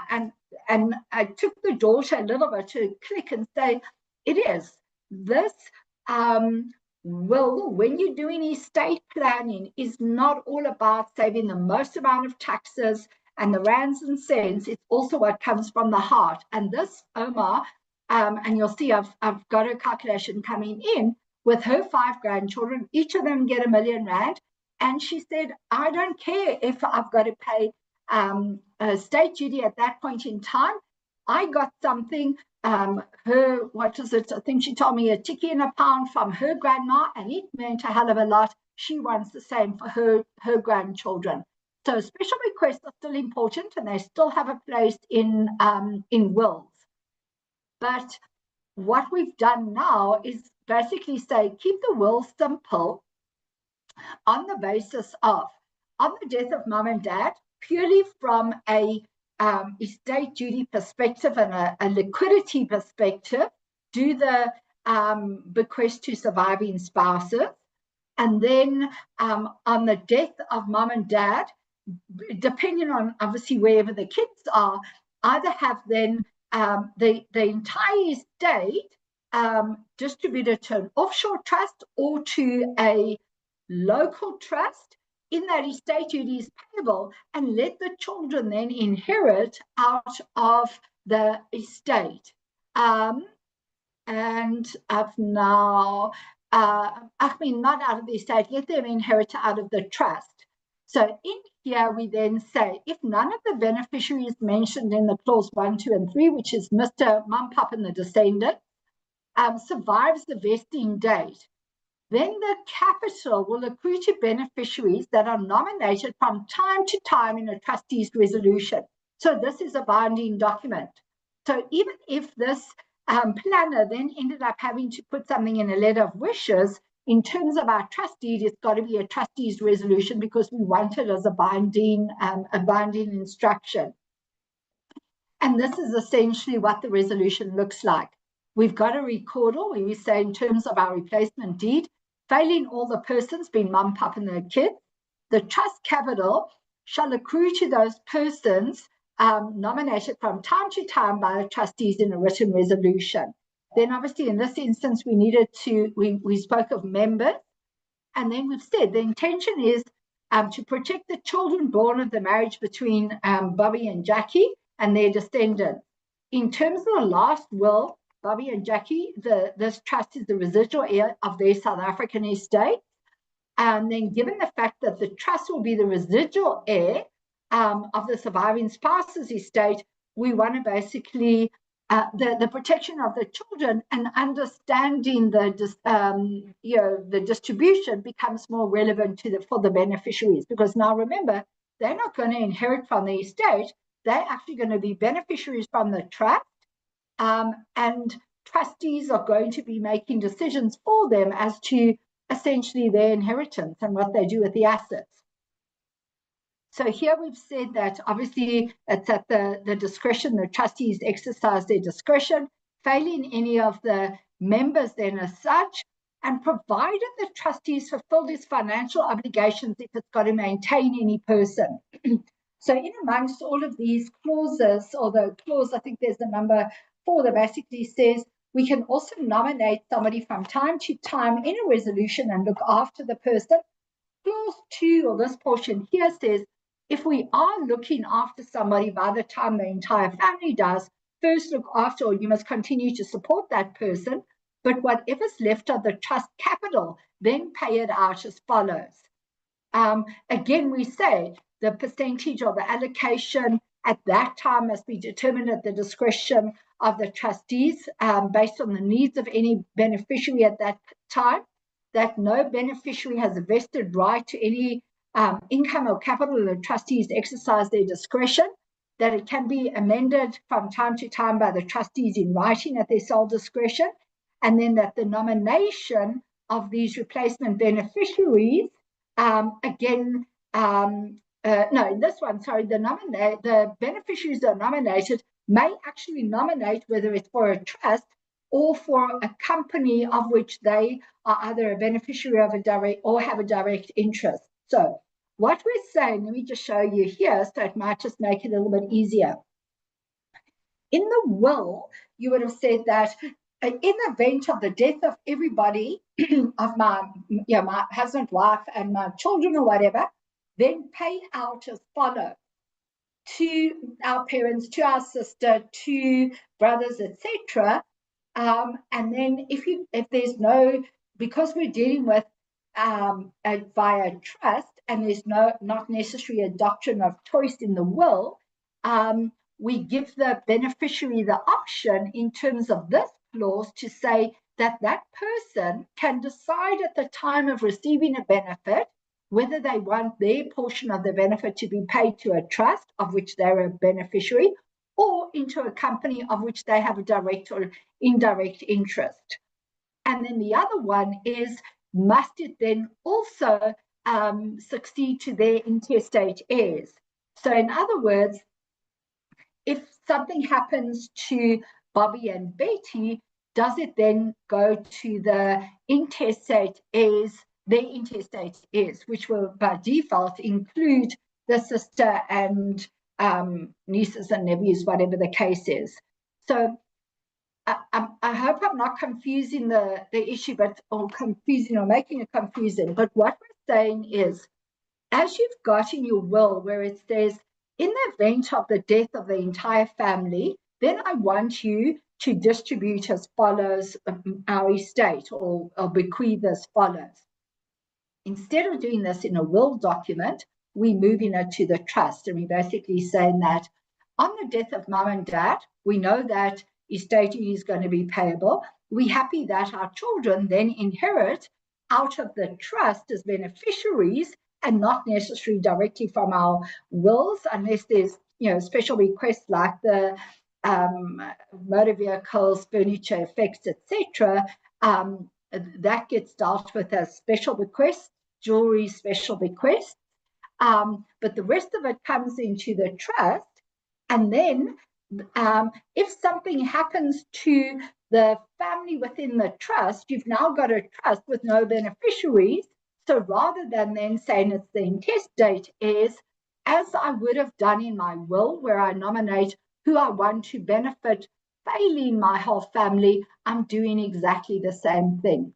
So this is a clause in the trust deed. Just jumping back here, the trust deed needs to specifically state that the capital will accrue, the trust capital will accrue to those beneficiaries from time to time as nominated in the resolution. And so that's in the trust deed. And then we do the resolution to say, assuming everybody's died, being 1, 2, and 3 being our mum, dad, and the descendants, then we want you to distribute it as follows to these family members. So it's I want to say it's just a neater and tidier way that if, let's say, for instance, and I want to say to you here, I know we're sitting with percentages here, you can do rand value. So for instance, I've got one of these where at the end of the day, the planner wants to benefit his nieces and nephews, but he says, my brother will be ticked off if I don't get anything, so just give him 500,000. So in this instance, his brother gets a rand amount of 500,000, and the nieces and nephews then get percentages. And then the details here, we've said that if a niece and nephew is dead without, or predeceased without surviving spouse, then it goes to, I mean, surviving children, then it goes to his or her siblings. So it's not remember, we're not dealing with the assets of the estate. By now, the estate has been wound up, the assets are transferred to the trust, and we're dealing with the assets in the trust in our capacity as trustees with with trust assets. So I hope that makes sense, and sorry for jumping down a little bit.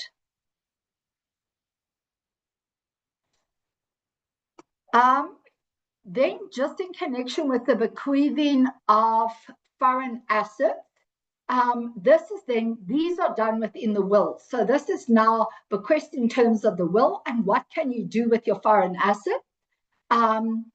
First of all, any asset that's taken abroad in terms of the old FIA or the current AIT, Authority for International Transfer, is a South African asset.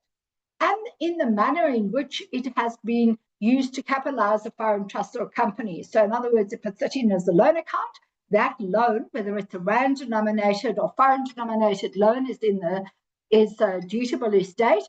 and likewise if there's shares within a company structure. I'm not going to touch on the big debate whether you do the loan rand denominated or foreign denominated.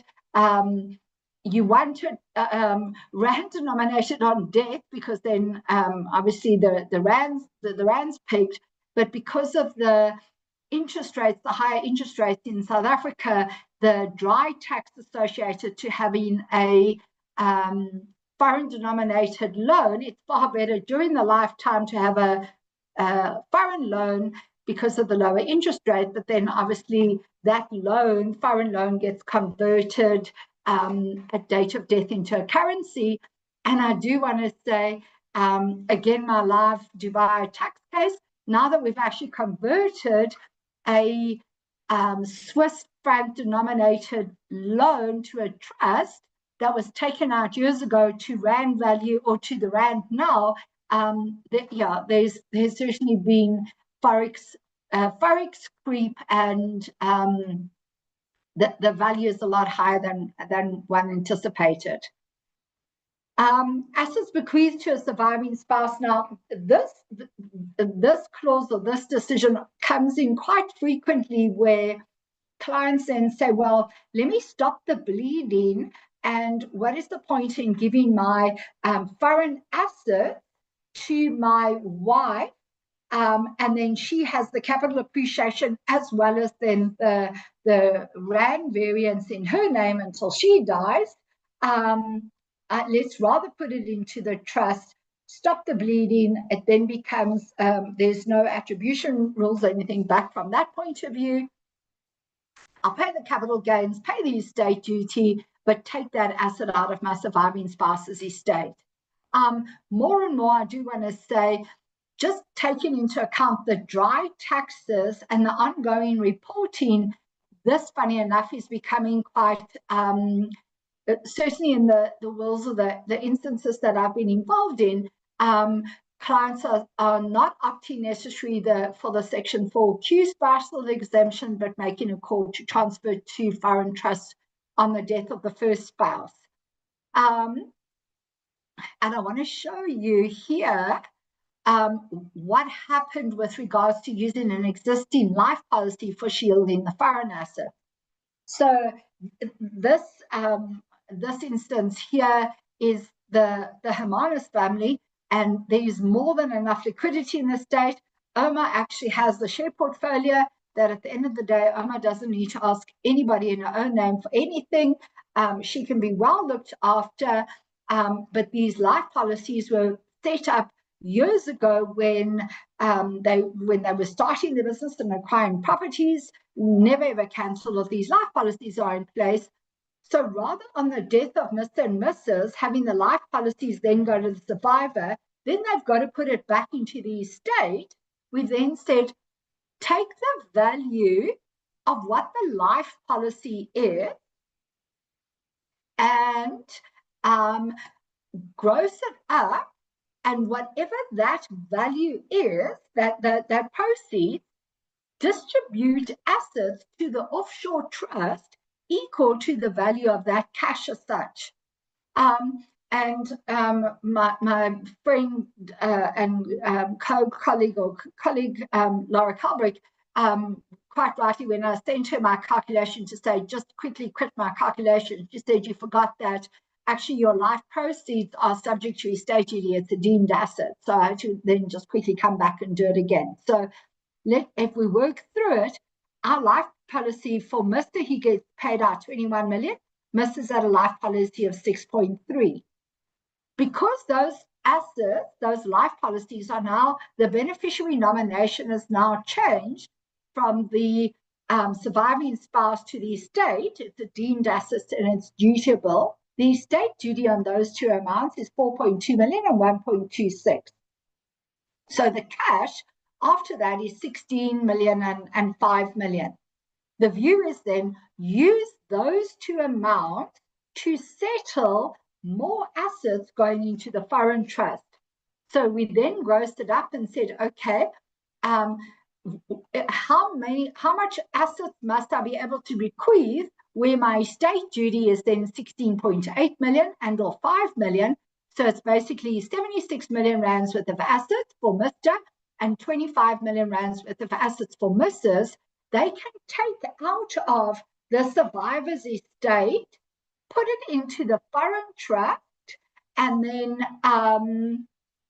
settle the estate duty and stop the bleeding then as far as all the attribution rules in connection with those specific assets. So in Mr.'s instance, he bequeathed to his offshore trust the 72 million, which is mainly loan accounts because he's taken cash out of his local trust and then put it into loan account in his foreign trust. And in Mom's instance, this is her 5 million to each of her grandchildren, and then she had 4 or 5 separate bequests to the church and to her friends to 650,000. 22 million went to the trust, and their 2 respective life policies covered it. So I want to say this certainly wasn't my planning. It came up from the daughter who is the financial planner, where she said, well, my parents don't really need the liquidity that the life policy gives, so why don't we use that as the cash available to make a pre-death of the survivor estate duty. And I thought it was quite clever. A big one with regard to foreign assets. So where the clients have got the funds taken abroad and haven't necessarily put them within a trust because the cost of maintaining, so let's say for instance they've only got 20 or 30 million rand abroad and the cost of maintaining a trust structure is too high, they just hold the investments in their own name, they can't bequeath those investments to a local trust. Those investments then need to go directly, failing Mr. and Mrs. to children as such, if the objective is to keep the foreign assets abroad. And I want to say nobody goes through the hassle of getting a tax clearance certificate only to have on death all those assets repatriated back to South Africa. Testamentary trusts, however, can hold, with permission, they can hold foreign assets. It might be a little bit of a lengthy process and could delay the winding up. But for me, testamentary trusts have become partnerships and testamentary trusts have become good alternative estate planning structures, especially because of the ongoing administration and compliance requirements of FIC and AML and everything else with an inter vivos trust. And you can actually set testamentary trusts up offshore, and you can have a vested testamentary trust specifically for a surviving spouse. So just because you're setting up the testamentary trust and you're not necessarily putting all of the assets directly into the testamentary trust, you're putting the assets into the testamentary trust and you don't want to lose the section 4Q abatement, then you make it a vested testamentary trust of which Mrs. or the surviving spouse, I always assume dad's going to die first, of which the surviving spouse then has a vested interest to that interest. So you've got your rollover from your section 4Q. And then on the death of the surviving spouse, then the testamentary trust no longer 4Q1, and the assets are then held in this trust for the benefit of the children. The fact that it's a testamentary trust with foreign direct investment, you are achieving one of the objectives. I think that's then in connection with transferring of foreign assets. We've had a look at the policies. Just another one, and this is in connection with another estate that, and this is more of an administration of a deceased estate rather than estate planning. But recently, when we're busy with the conveyancing of a property, and the conveyancers have actually asked for a certified copy of the will from the master's office, and apparently that's now a standard document requirement. I will hate to tell you that the Master's Office has issued a letters of executorship. I've had 2 query sheets, and they're now telling me they've lost the will and they can't give me a certified copy. So yeah, go figure on that one. It's challenging. Dovetailing, then we've dealt with that because I want to trust in other planning vehicles. As I say, there's taxation of trusts, offshore trust foundations and companies. Pension trusts are included in here. I know in the same presentation I did last year for Stan and Danny, I dealt with pension trusts. Also, still viable vehicles. Just have a look at when and how. But I know we're running from a time perspective, and I do want to trust on the trust-to-trust distributions, because that for me is certainly a biggie as far as planning opportunities from South Africa, being able to externalize capital, condense administration, and basically move trust administration abroad. Having said that, somebody said, yeah, but you're not getting rid of your client base. Why? It's still going to be best practice for clients. Another one was bottom drawer trusts.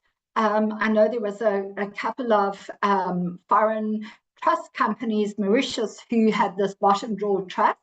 I will say I was in favor of it because of the fact that you had a trust deed and you could make amendments and you knew who your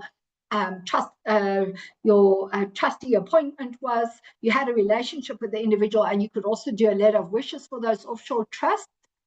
And then also, I think the big one was there were no tenant attribution rules, because it would then become clean trust capital. And I think that's becoming clean trust capital, income and capital, the 3 pots of managing funds offshore is becoming quite important now. So by making a bequest directly to a trust, you didn't have the attribution rules. Have a look at the bottom drawer. I will be honest, I'm not 100% convinced anymore it's the right thing. It's an expensive one. Testamentary trust could work as well. And then the other one that we often forget, which is where I say testamentary trusts work well, you can have 2 testamentary trusts, one for special request for a vested capital for mom, as the section 4Q, so that at least you just delay some of the capital gains and some of the estate duty implications. And then the other one is the special trust type B. Remember, special trust type B, it was 21, but now it's 18 years. And it's essentially a testamentary trust that one can set up for the benefit of beneficiaries, minor children. And in fact, it does actually move to about the 3rd degree of consanguinity, which then includes, and there's also a wide definition of relative. So it can actually include stepchildren and nieces and nephews. And essentially, until such time as the youngest beneficiary attains the age of 18, that special trust B, type B, the income is vested to the beneficiaries and taxed at the individual rates and not a trust rate. The only thing I can't answer for you, and I've looked and searched, and I know Hugo's on here, and maybe you can answer it,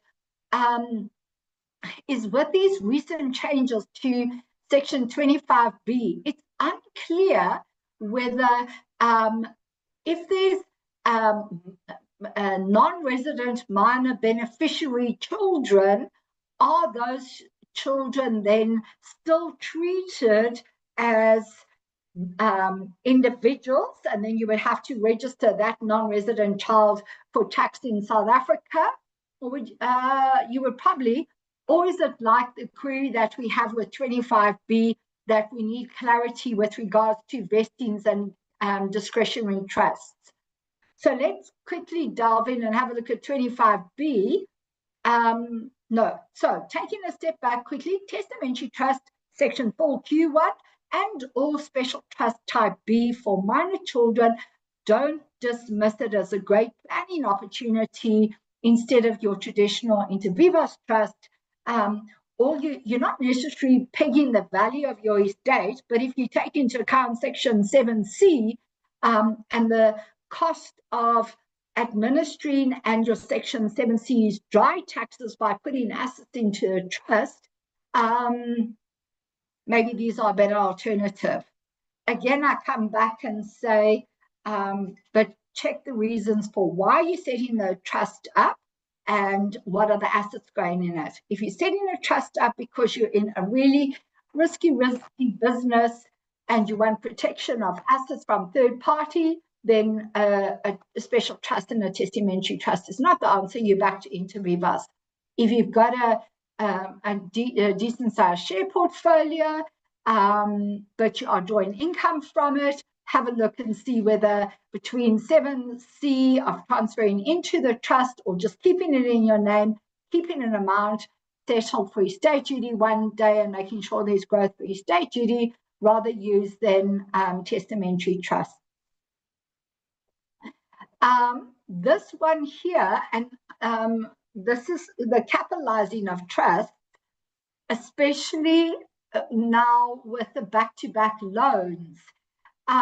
Two things out of this one. From a back-to-back loan, I always went on the basis, or my philosophy, or my philosophy policy with regards to a trust making a loan to a beneficiary was usually if there was an asset, like buying a house and you wanted primary residence, or over the period of time, the 10 million foreign investment and allowances. Because the South African trust couldn't own it, you then had to pay the monies out to the beneficiary. And I always treated those as a loan. And I treated it as a loan purely for estate duty purposes, on the basis that the South African, the beneficiary owed money to the South African trust, and then they either had monies to a foreign trust or they had the foreign investments, and therefore only capital appreciation would then be subject to estate duty. It can, and I want to say probably still works on that basis, but now if there's this opportunity, and especially with the trust-to-trust distributions where you're sitting with trusts, local trusts that have got massive assets on their balance sheet being loans to beneficiaries with very little trust capital, I'm still sitting with this dangling debit and I'm not quite sure what to do with it. And if you're wearing your hat on as a trustee and doing a proper job, you can't just write off that loan. Somewhere along the line, you actually, as a trustee, you do need to be able to bring or account for those funds and bring it back. How do you do that? So on these ones where you've got the back-to-back trusts, again, I say don't undo your planning by having to repatriate foreign assets back to meet the local debt. Trustees can't disregard their responsibilities for collecting assets. And I will be honest, I know it's been bandied around to say, well, as a trustee, we can make a capital award the day before death. I'm not quite sure I agree with that, that decision process. But there's an option whereby at the end of the day, the heirs, assuming the South African beneficiaries and heirs are the same as the foreign heirs and beneficiaries, one can then end up doing a debt substitution, where at the end of the day, the planner then says, I donate my loan owed to me, being my asset, to the foreign trust on the proviso that my children, who are the beneficiaries both of my South African trust and my offshore trust, agree to accept the debt that I owe my South African trust for these monies essentially to get offshore. And trustees, you then are happy to accept the heirs as substitute beneficiaries, or substitute debtors rather, and that you won't call up the loans from overseas source funds. In this instance, we drafted an agreement. I have put it in front of a foreign trustee, and they've said they're not party to it. They're quite happy to accept the loan account, not a problem with that, but they're saying whatever happens down south with regards to these loans and who's calling up, that's the problem down there. Our South African trustees are happy to do it, to basically say, kids, if you're happy to take on this debt, knowing that one day if it has to be called up, you've either got sufficient assets in your own name, or very sadly, funds you might need to draw from the offshore trust. So that's one solution then as far as foreign assets. In my instance now, I'm looking at it and I'm saying, over the past, a capital award might be a far better view. It doesn't necessarily give you your estate plan, your estate duty saving, tax saving, because you don't have a liability and an asset, but you have a far more freedom as to what you want to do in the form of your bequest. So like I said at the beginning, all of these structures come at some tax and some cost. Pick your poison. And you can't negate, and you can't structure out or structure to such a degree that you don't have the attendant taxes somewhere in the world and or costs. Now, in the last half an hour, sorry, folks, Danny, I'm not sure, any questions then on that side, or can I delve into the trust-to-trust distributions? Carry on. Yeah, there's nothing. I'll message. I'll say something if it is. Okay. I hope everybody's still out there. It's fine. All right. Trust to trust. I think, as I say, previously South Africans had to have a South African structure, and it was often trust and company, and they had an offshore structure, trust and company, mirror images of each other, same beneficiaries, same letter of wishes or philosophy then as such. But because of Reserve Bank, they couldn't then have the direct investments, and therefore they kind of undid a portion of the structure by taking out monies out of the local trust and local portfolios, using their foreign investment stroke AIT allowances, taking the 10 million abroad as such, and then once they'd either amassed up enough, put it in a trust, or just went for the cost immediately and put it in an offshore trust structure. In August last 23, SARS then clarified its stance and said, actually, we'll give approval now for the release of funds or amounts to be distributed by South African trusts to Inter Vivos Trust, to non-resident trusts. And it came with a couple of provisos. As I say, I know everybody, and there was a flurry of it, and when clients heard of it, they were like, help me get my funds offshore. And then I think everybody was scrambling to see, A, what do you do with all these loan accounts that have been created, and B, what is the process and what documentation? And I know there was quite a bit of uncertainty. And then certainly over the last couple of months, probably the last, probably the last year or so,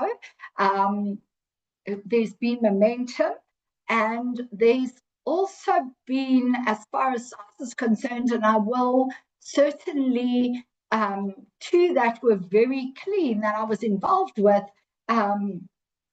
the approval actually came through exceptionally quick.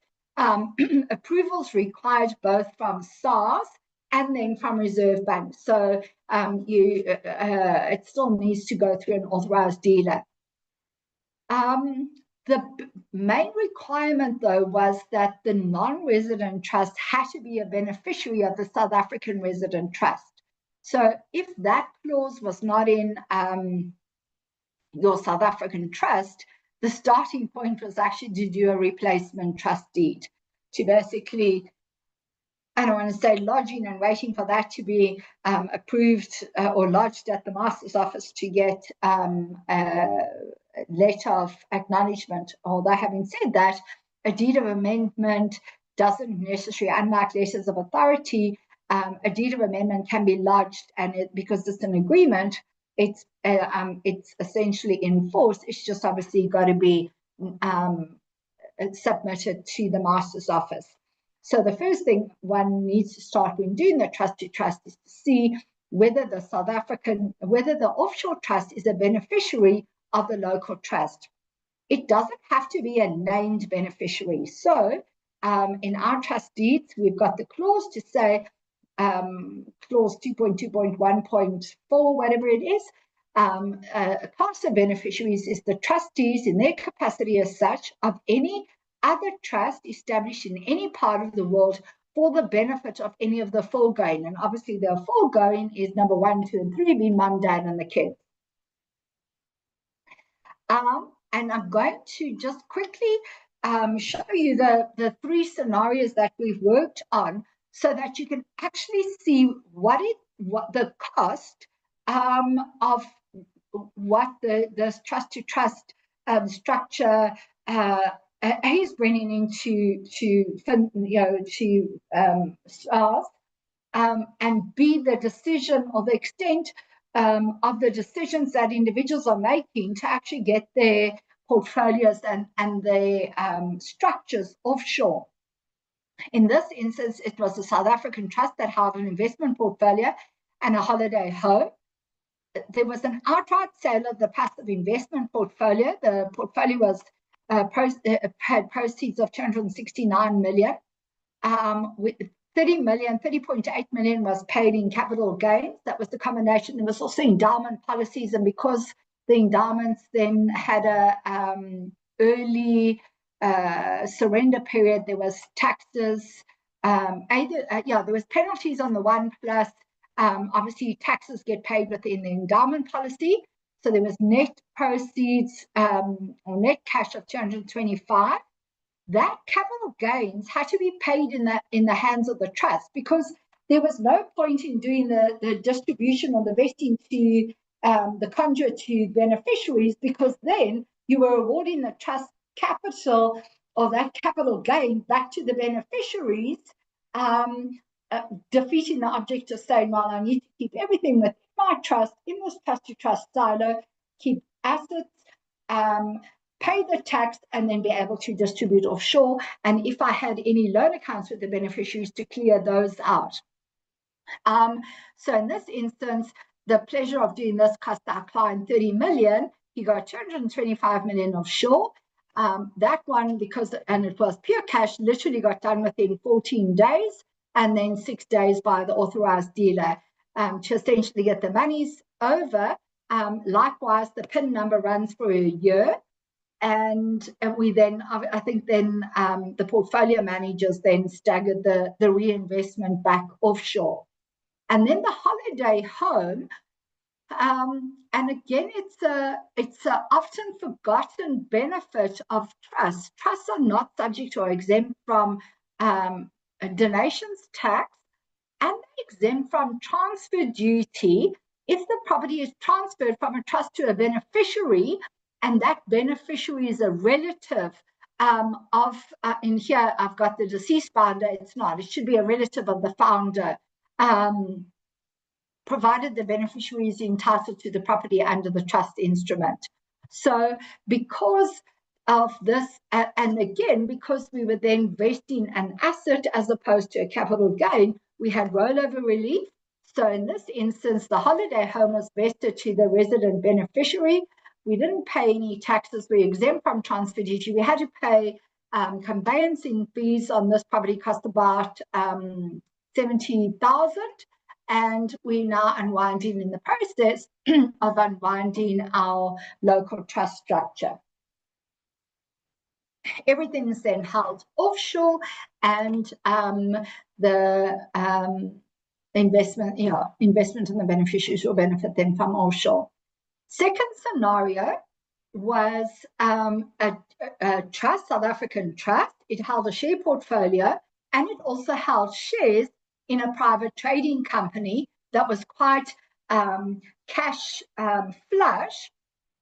Because of the dividend withholding tax of distributing them from the company to a trust, it had then amassed this cash. So we could then, the directors then exercised their discretion or made a decision to release that undeclared dividend of 25 million from its retained income and cash, and declare that up to the trust. So we had dividend withholding tax that was paid. In this instance, he had a share portfolio of 75 million. We paid tax again in the trust of 8 million. So we distributed, our application was for 80. In fact, we pushed it for 90 million, but we could only show that we had cash of essentially the 67 and the 21. And I think we were given a round figure, which was a bit silly. I think we were given 88.25750 as a PIN number. That was approved within about 32 days.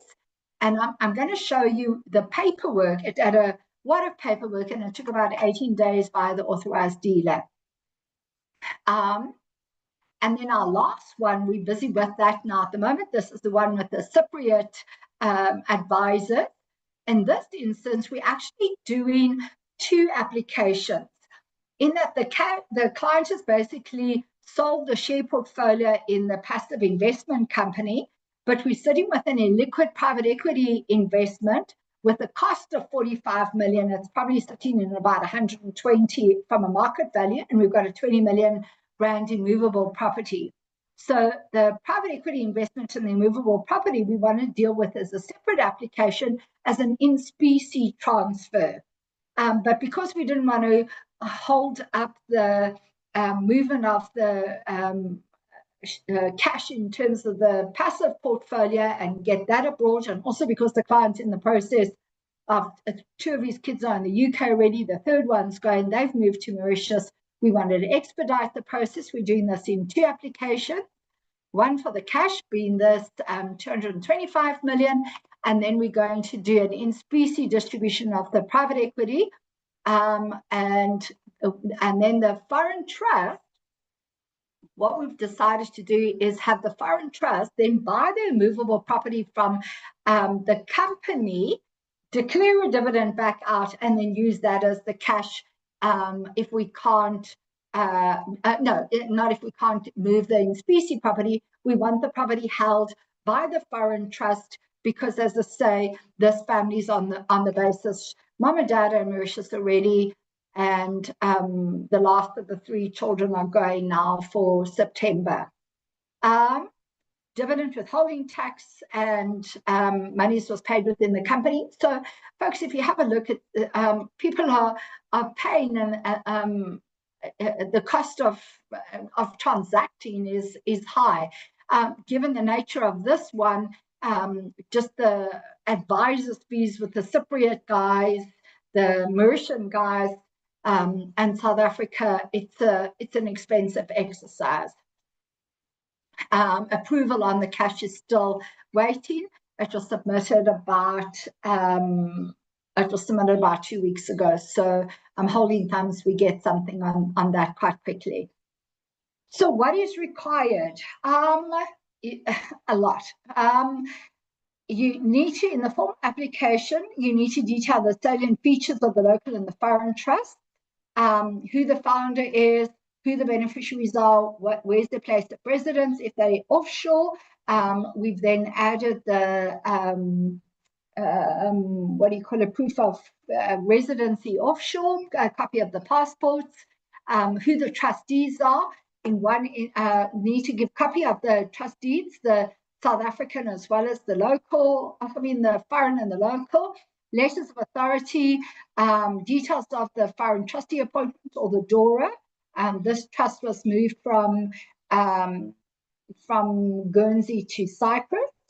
And then the big one was the source of wealth, because that at the end of the day, sadly, forgive it, SARS need the money, but they're also using this as a mechanism to have a look at those underlying investments. And I do actually just want to pause for 1 minute here as well and say on the Section 9H extra taxes that we're doing, some of the questions and the queries that we're getting from SARS are smart. Somebody's actually thinking and looking back and saying, but whoa, In your 9H calculation now, you've got this investment, but we haven't seen it. Sorry, we haven't seen income or something that's happening from it. Why not? Please explain. So I do want to say yeah, it's with all due respect to SARS, I do want to say the questions and the queries that we're getting are what's what I'm looking for, inquiring, and there's a thought process to it, and they are using it as a say to have a look and see whether there have been any non-disclosures in the past. So they do want to know if it's a sale of investments, where did that monies originate? If it was a sale of business or other assets, again, where did that monies originate, and was the rental disclosed on those properties, or whatever the tenant income. Dividends from private held companies, has the dividend withholding tax been paid? A big one is loan accounts, and I do want to say from a tax practitioner's perspective, debit loan accounts, folks, are we're getting a number of queries on debit loan accounts where SARS are actually saying, show us where the deemed dividend withholding tax has been paid on those loan accounts. So put a pack together, almost an audit pack. If there's sale agreements, put those sale agreements in place. A big one, just be careful. So for instance, and coming back quickly to this one, where we sold our passive investment out of the company, it was the majority, or more than 75% of the greater part of our assets in the company. Remember, then you had to do, is it a section 112, I think, where the directors need to consent to the sale of the greater part of the assets. So we had two lots of resolution. Loan agreements, if applicable, if there was asset valuations, like for instance on this private equity deal, this illiquid private equity investment, rather, we've had to get third-party asset valuation, put in the broker's notes.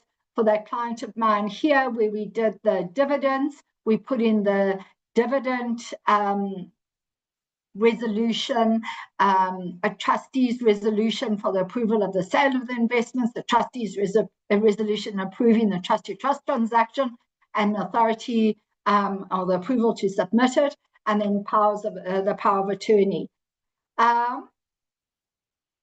What else did I want to do? So, as I say, there's quite a bit of paperwork that needs to go in putting the application together. But once the applications are, or once the paperwork is in and there's a succinct flow of, this is where the monies came from, this is where we pay tax, this is what we're doing, this is the tax we're paying, this is what we want to take offshore to this place with the following beneficiaries, I will say they seem to be going through quite quickly.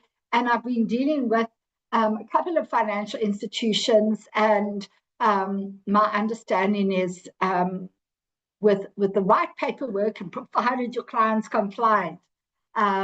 Because I think, just coming back to the SARS comment, they actually said they wanted to make sure, I think, that all risk and avenues are being dealt with from a client perspective, or from a tax perspective rather. Other considerations would be the in specie asset and distribution. I understand they've been done. I keep asking, has somebody had an approval? And I've had yes. And I'm like, okay, what was the asset? And then it's vague. So from a practical point of view, within my experience, I don't know in connection with the in specie asset distributions, trust to trust. I know there is, and I know somebody is working and dealing with one where there's a loop structure, where obviously the private equity, I think the offshore trust bought the assets and it's coming back, or it's a distribution, and then there's assets back, loop back into South Africa. Just be mindful and work through and be aware of that. And then your big one here, show what taxes are payable as a result of the transaction. And I understand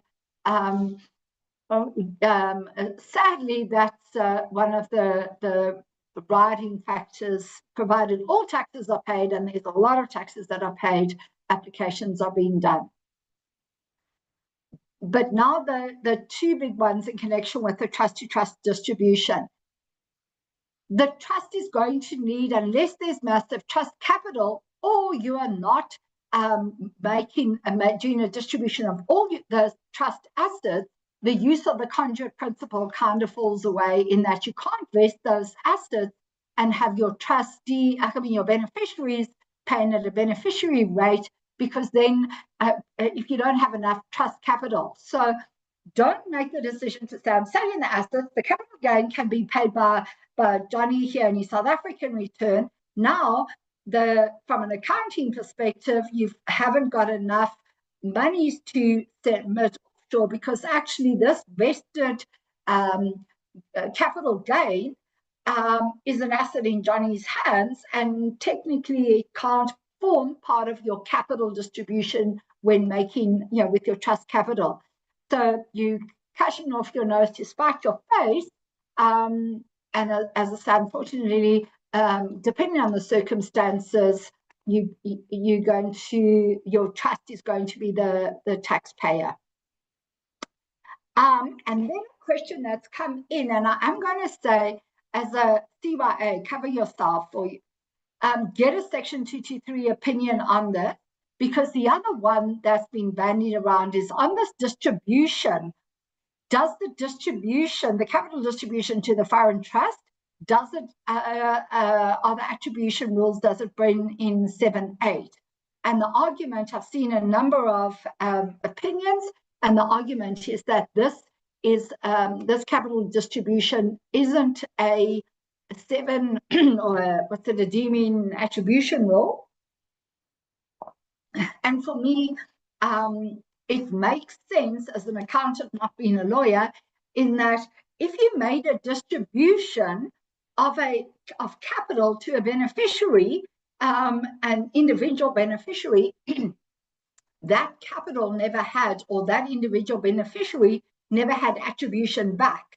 So why were you making a legitimate capital distribution to a beneficiary, a named beneficiary, or a class of beneficiaries within your beneficiary definitions? Why now would 7.8 be applicable where, for individuals, it hasn't? So I tend to understand that it's not an attribution, but just cover yourselves, get a Section 223 opinion on that. And then this is the process for trust-to-trust distributions. It's a manual approval letter. That is the email address to which it gets sent. We very cheekily, in the Cypriot one, I did submit it to the tax, those letters that you got, the high net worth clients got, that said where your tax, your assessor representative from the high net worth unit. I did actually copy her in it to say this is what we're doing, and hopefully that could speed it on a little bit. But essentially, this is the address that needs to go to, and then SARS will verify with strict interpretation the relevant sections of the Act to ensure they're being complied with. And then the SA resident must demonstrate that all taxes have or will be settled. And if you're looking for any information, here's the link. We've got another 10 minutes to go, and I think we're almost done then. Other tax considerations, 9.8, I just want to, there's been some changes, but this is more of a compliance issue. For 9.8, you've got, in fact, sorry, Danny, anybody questions on trust to trust, or can I carry on? Carry on. Let's use the time. Okay, great. 9H, this is just, there's going to be two types of wizards for South African residents and non-residents, and likewise with the RP6s for provisionals. The other biggie from a South African perspective now is if you've got a South African trust, and with the conduit principle was challenged. There was the Thistle case, I think it was September last year, the Thistle case in connection with vestings of capital gains from trust to trust, that now I think has brought in or helped clarify or define this section 25, where basically the conjure principle for non-resident beneficiaries applies to both capital gains and income tax. Previously, it was only income tax. Capital gains, now it's income tax. So basically, if you've got a South African trust with non-resident beneficiaries and you're making distributions or to those non-resident beneficiaries, unfortunately, it's got to be done with either trust capital, so or with after-tax income, and that after-tax income comes at a 45% flat rate cost, or it comes with a 36% capital gains cost. So basically from a tax planning point of view, it's essentially a flat rate of 45% for non-resident beneficiaries. This is a termination one that I've been busy with, as I said to you, 30 million for me from a South African perspective, given the nature and the fact that I've got non-resident beneficiaries, it doesn't make sense to retain the trust, and we've, as trustees, deem it prudent to terminate the trust for two reasons: A, because of the ongoing cost of admin, and B, because 3 of the 4 beneficiaries are now abroad, with one never having been a South African tax resident. So what are the challenges that we faced in terminating this? For our non-resident granddaughter born, did I lose a page here? No. For our non-resident granddaughter born abroad, her SARB application moved through quite quickly. Obviously, so her capital portion, we had to pay the 36% capital gain. She was never abroad. We had to show a birth certificate, give her a copy of the passport, and she was able to get her monies abroad. For the 2 non-resident daughters who previously held South African IDs and had South African tax numbers from years ago and hadn't necessarily followed the process with change of residence and or settling their tax numbers, it's still in process from a SARS point of view, because we need to do a manual letter of compliance for their AITs.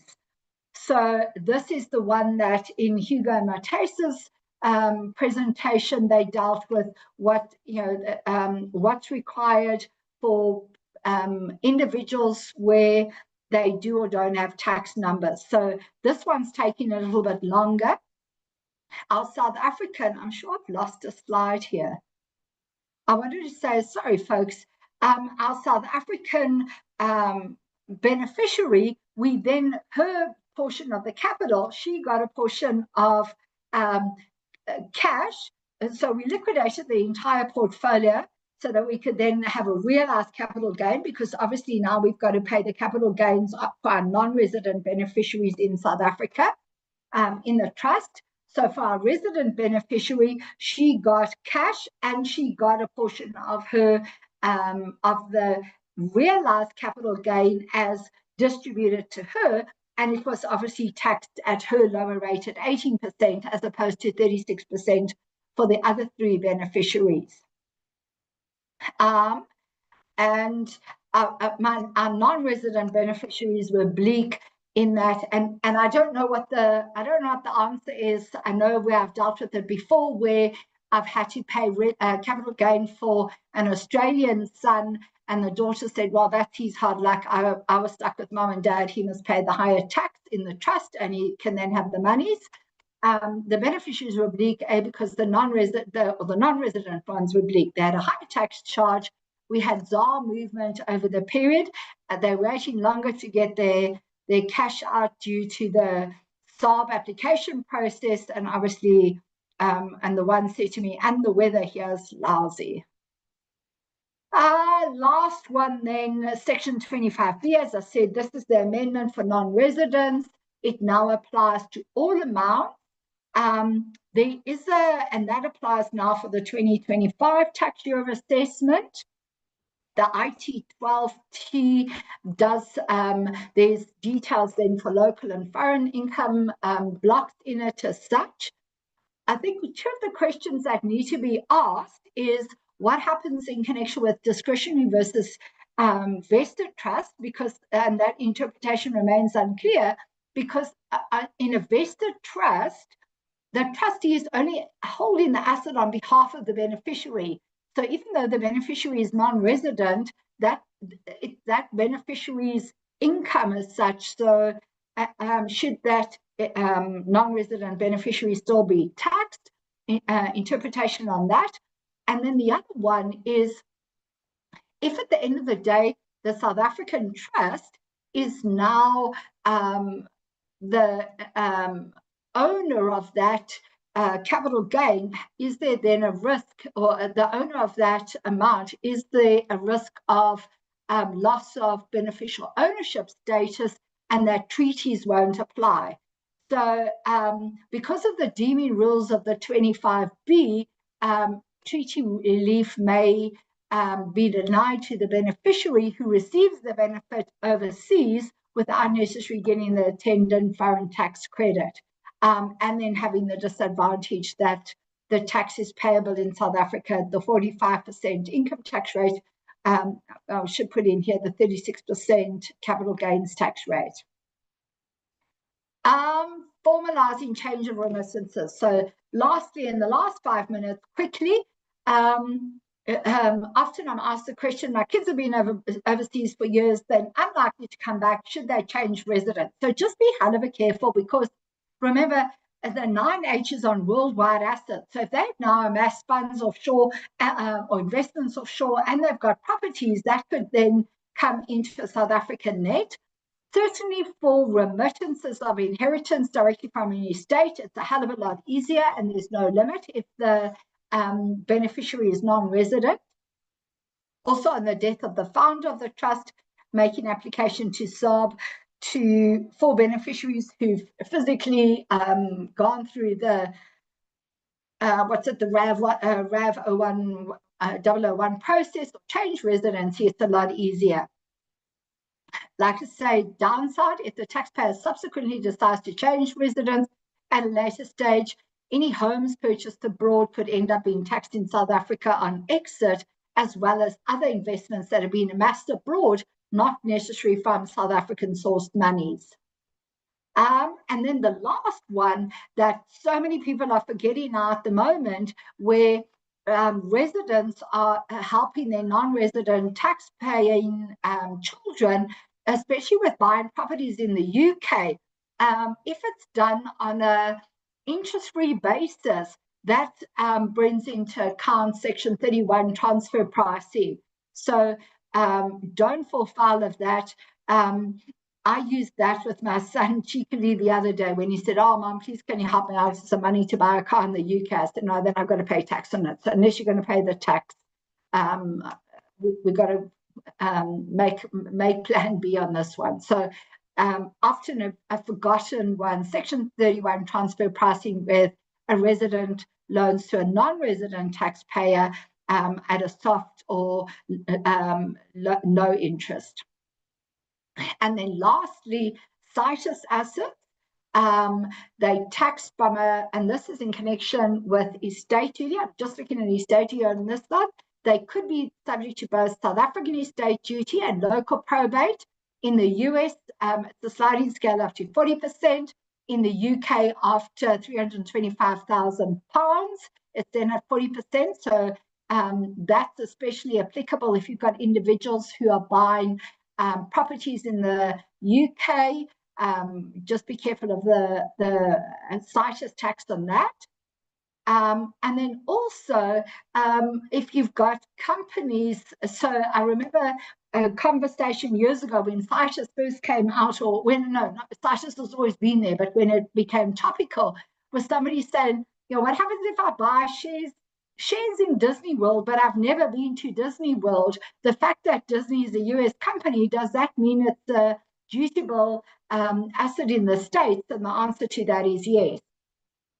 Obviously just subject to the the sliding scale, but the answer is yes, that Disney share is dutiable in the States. And I'll tell you where they are going to start recognizing or finding them is where the compliance officers now have to do the residency, ask for the tax, the tax identification number and everything else when you change a share or you change a portfolio or asset from a deceased to the next person. They are going to start picking it up. So sadly, I want to say you can run, but you can't hide. Just quickly, the last global challenges, currency and risk diversification. Have a look at rand volatility and diversification. And then obviously the big one where everybody wants to hold assets directly offshore. And more importantly now, the reporting, disclosure and compliance. As I say, for me, your reporting and your CRS and your AML and your UBO and your now POPIA is coming to it, it's becoming an absolute nightmare. And you actually just need a company secretary rather, or trust secretary. So in summary, know your client and at least the generations of long-term residence preferences. You can't plan for every eventuality. Keep it flexible, simple, and fluid. Look at your jurisdictions carefully. Seek local and cross-border tax planning advice, especially around immovable property or where there's forced heirship. Follow the process and the paperwork trails all the way through, especially for wills. Be careful not to compromise one document with the deletion or the introduction of another. Make sure structures are effective, but keep them simple. And at some point, folks, make a decision and go with it. You can't keep with the what ifs. And other than that, enjoy the estate planning, enjoy the ride. I think it's certainly becoming very interesting, the environment in which we are operating at the moment. And thank you all very much. Thank you, Cheryl. I don't know if there's any other questions that anyone wants to raise before we close. Got a thank you from Albertus. Yeah. So I used to think when they announced somebody's passing and they said that he passed away peacefully, I guess all his papers were in order. Something to strive for. Yeah. Oh, Or he just didn't care, and then he's leaving it to the next person. Yeah, It's like left it to the next generation. You know what? The one client the other day just said it's not my problem, because when I said to him, but you're going to have estate duty, don't you want to do this? He said it's not my problem. So yeah, I hope I'm on retirement by the time it is my problem. He also he made a decision he wasn't going to do anything. You know what, Stan? You're actually right. You're actually right. Anyway, thank you, Cheryl. Really a well-researched, well-put together presentation. I'm sure it leaves no stone unturned from what I could see. And thank you. We do have other seminars coming along in the rest of the year. There's an IFRS. There's still Jackie Orenset to come, and some others are in the pipeline. So we'll be sending out notices in due course. If you have any missing items like invoices or certificates from previous webinars, please let me know. I'm happy to send them to you. Just pop us an email. Your certificates for today will be going out soon, and wish you a rest of the afternoon. You can, Cheryl, you can have the rest of the day off. And thank you, and thank you, Danny, and thanks everybody for attending. Yeah. It's been a pleasure. Thank you. Thank you, Stan. Thank you, Danny. Thank you, everybody. Take care. Add anything? all good. Let's try to keep warm. All right, good. Cheers, Go everyone.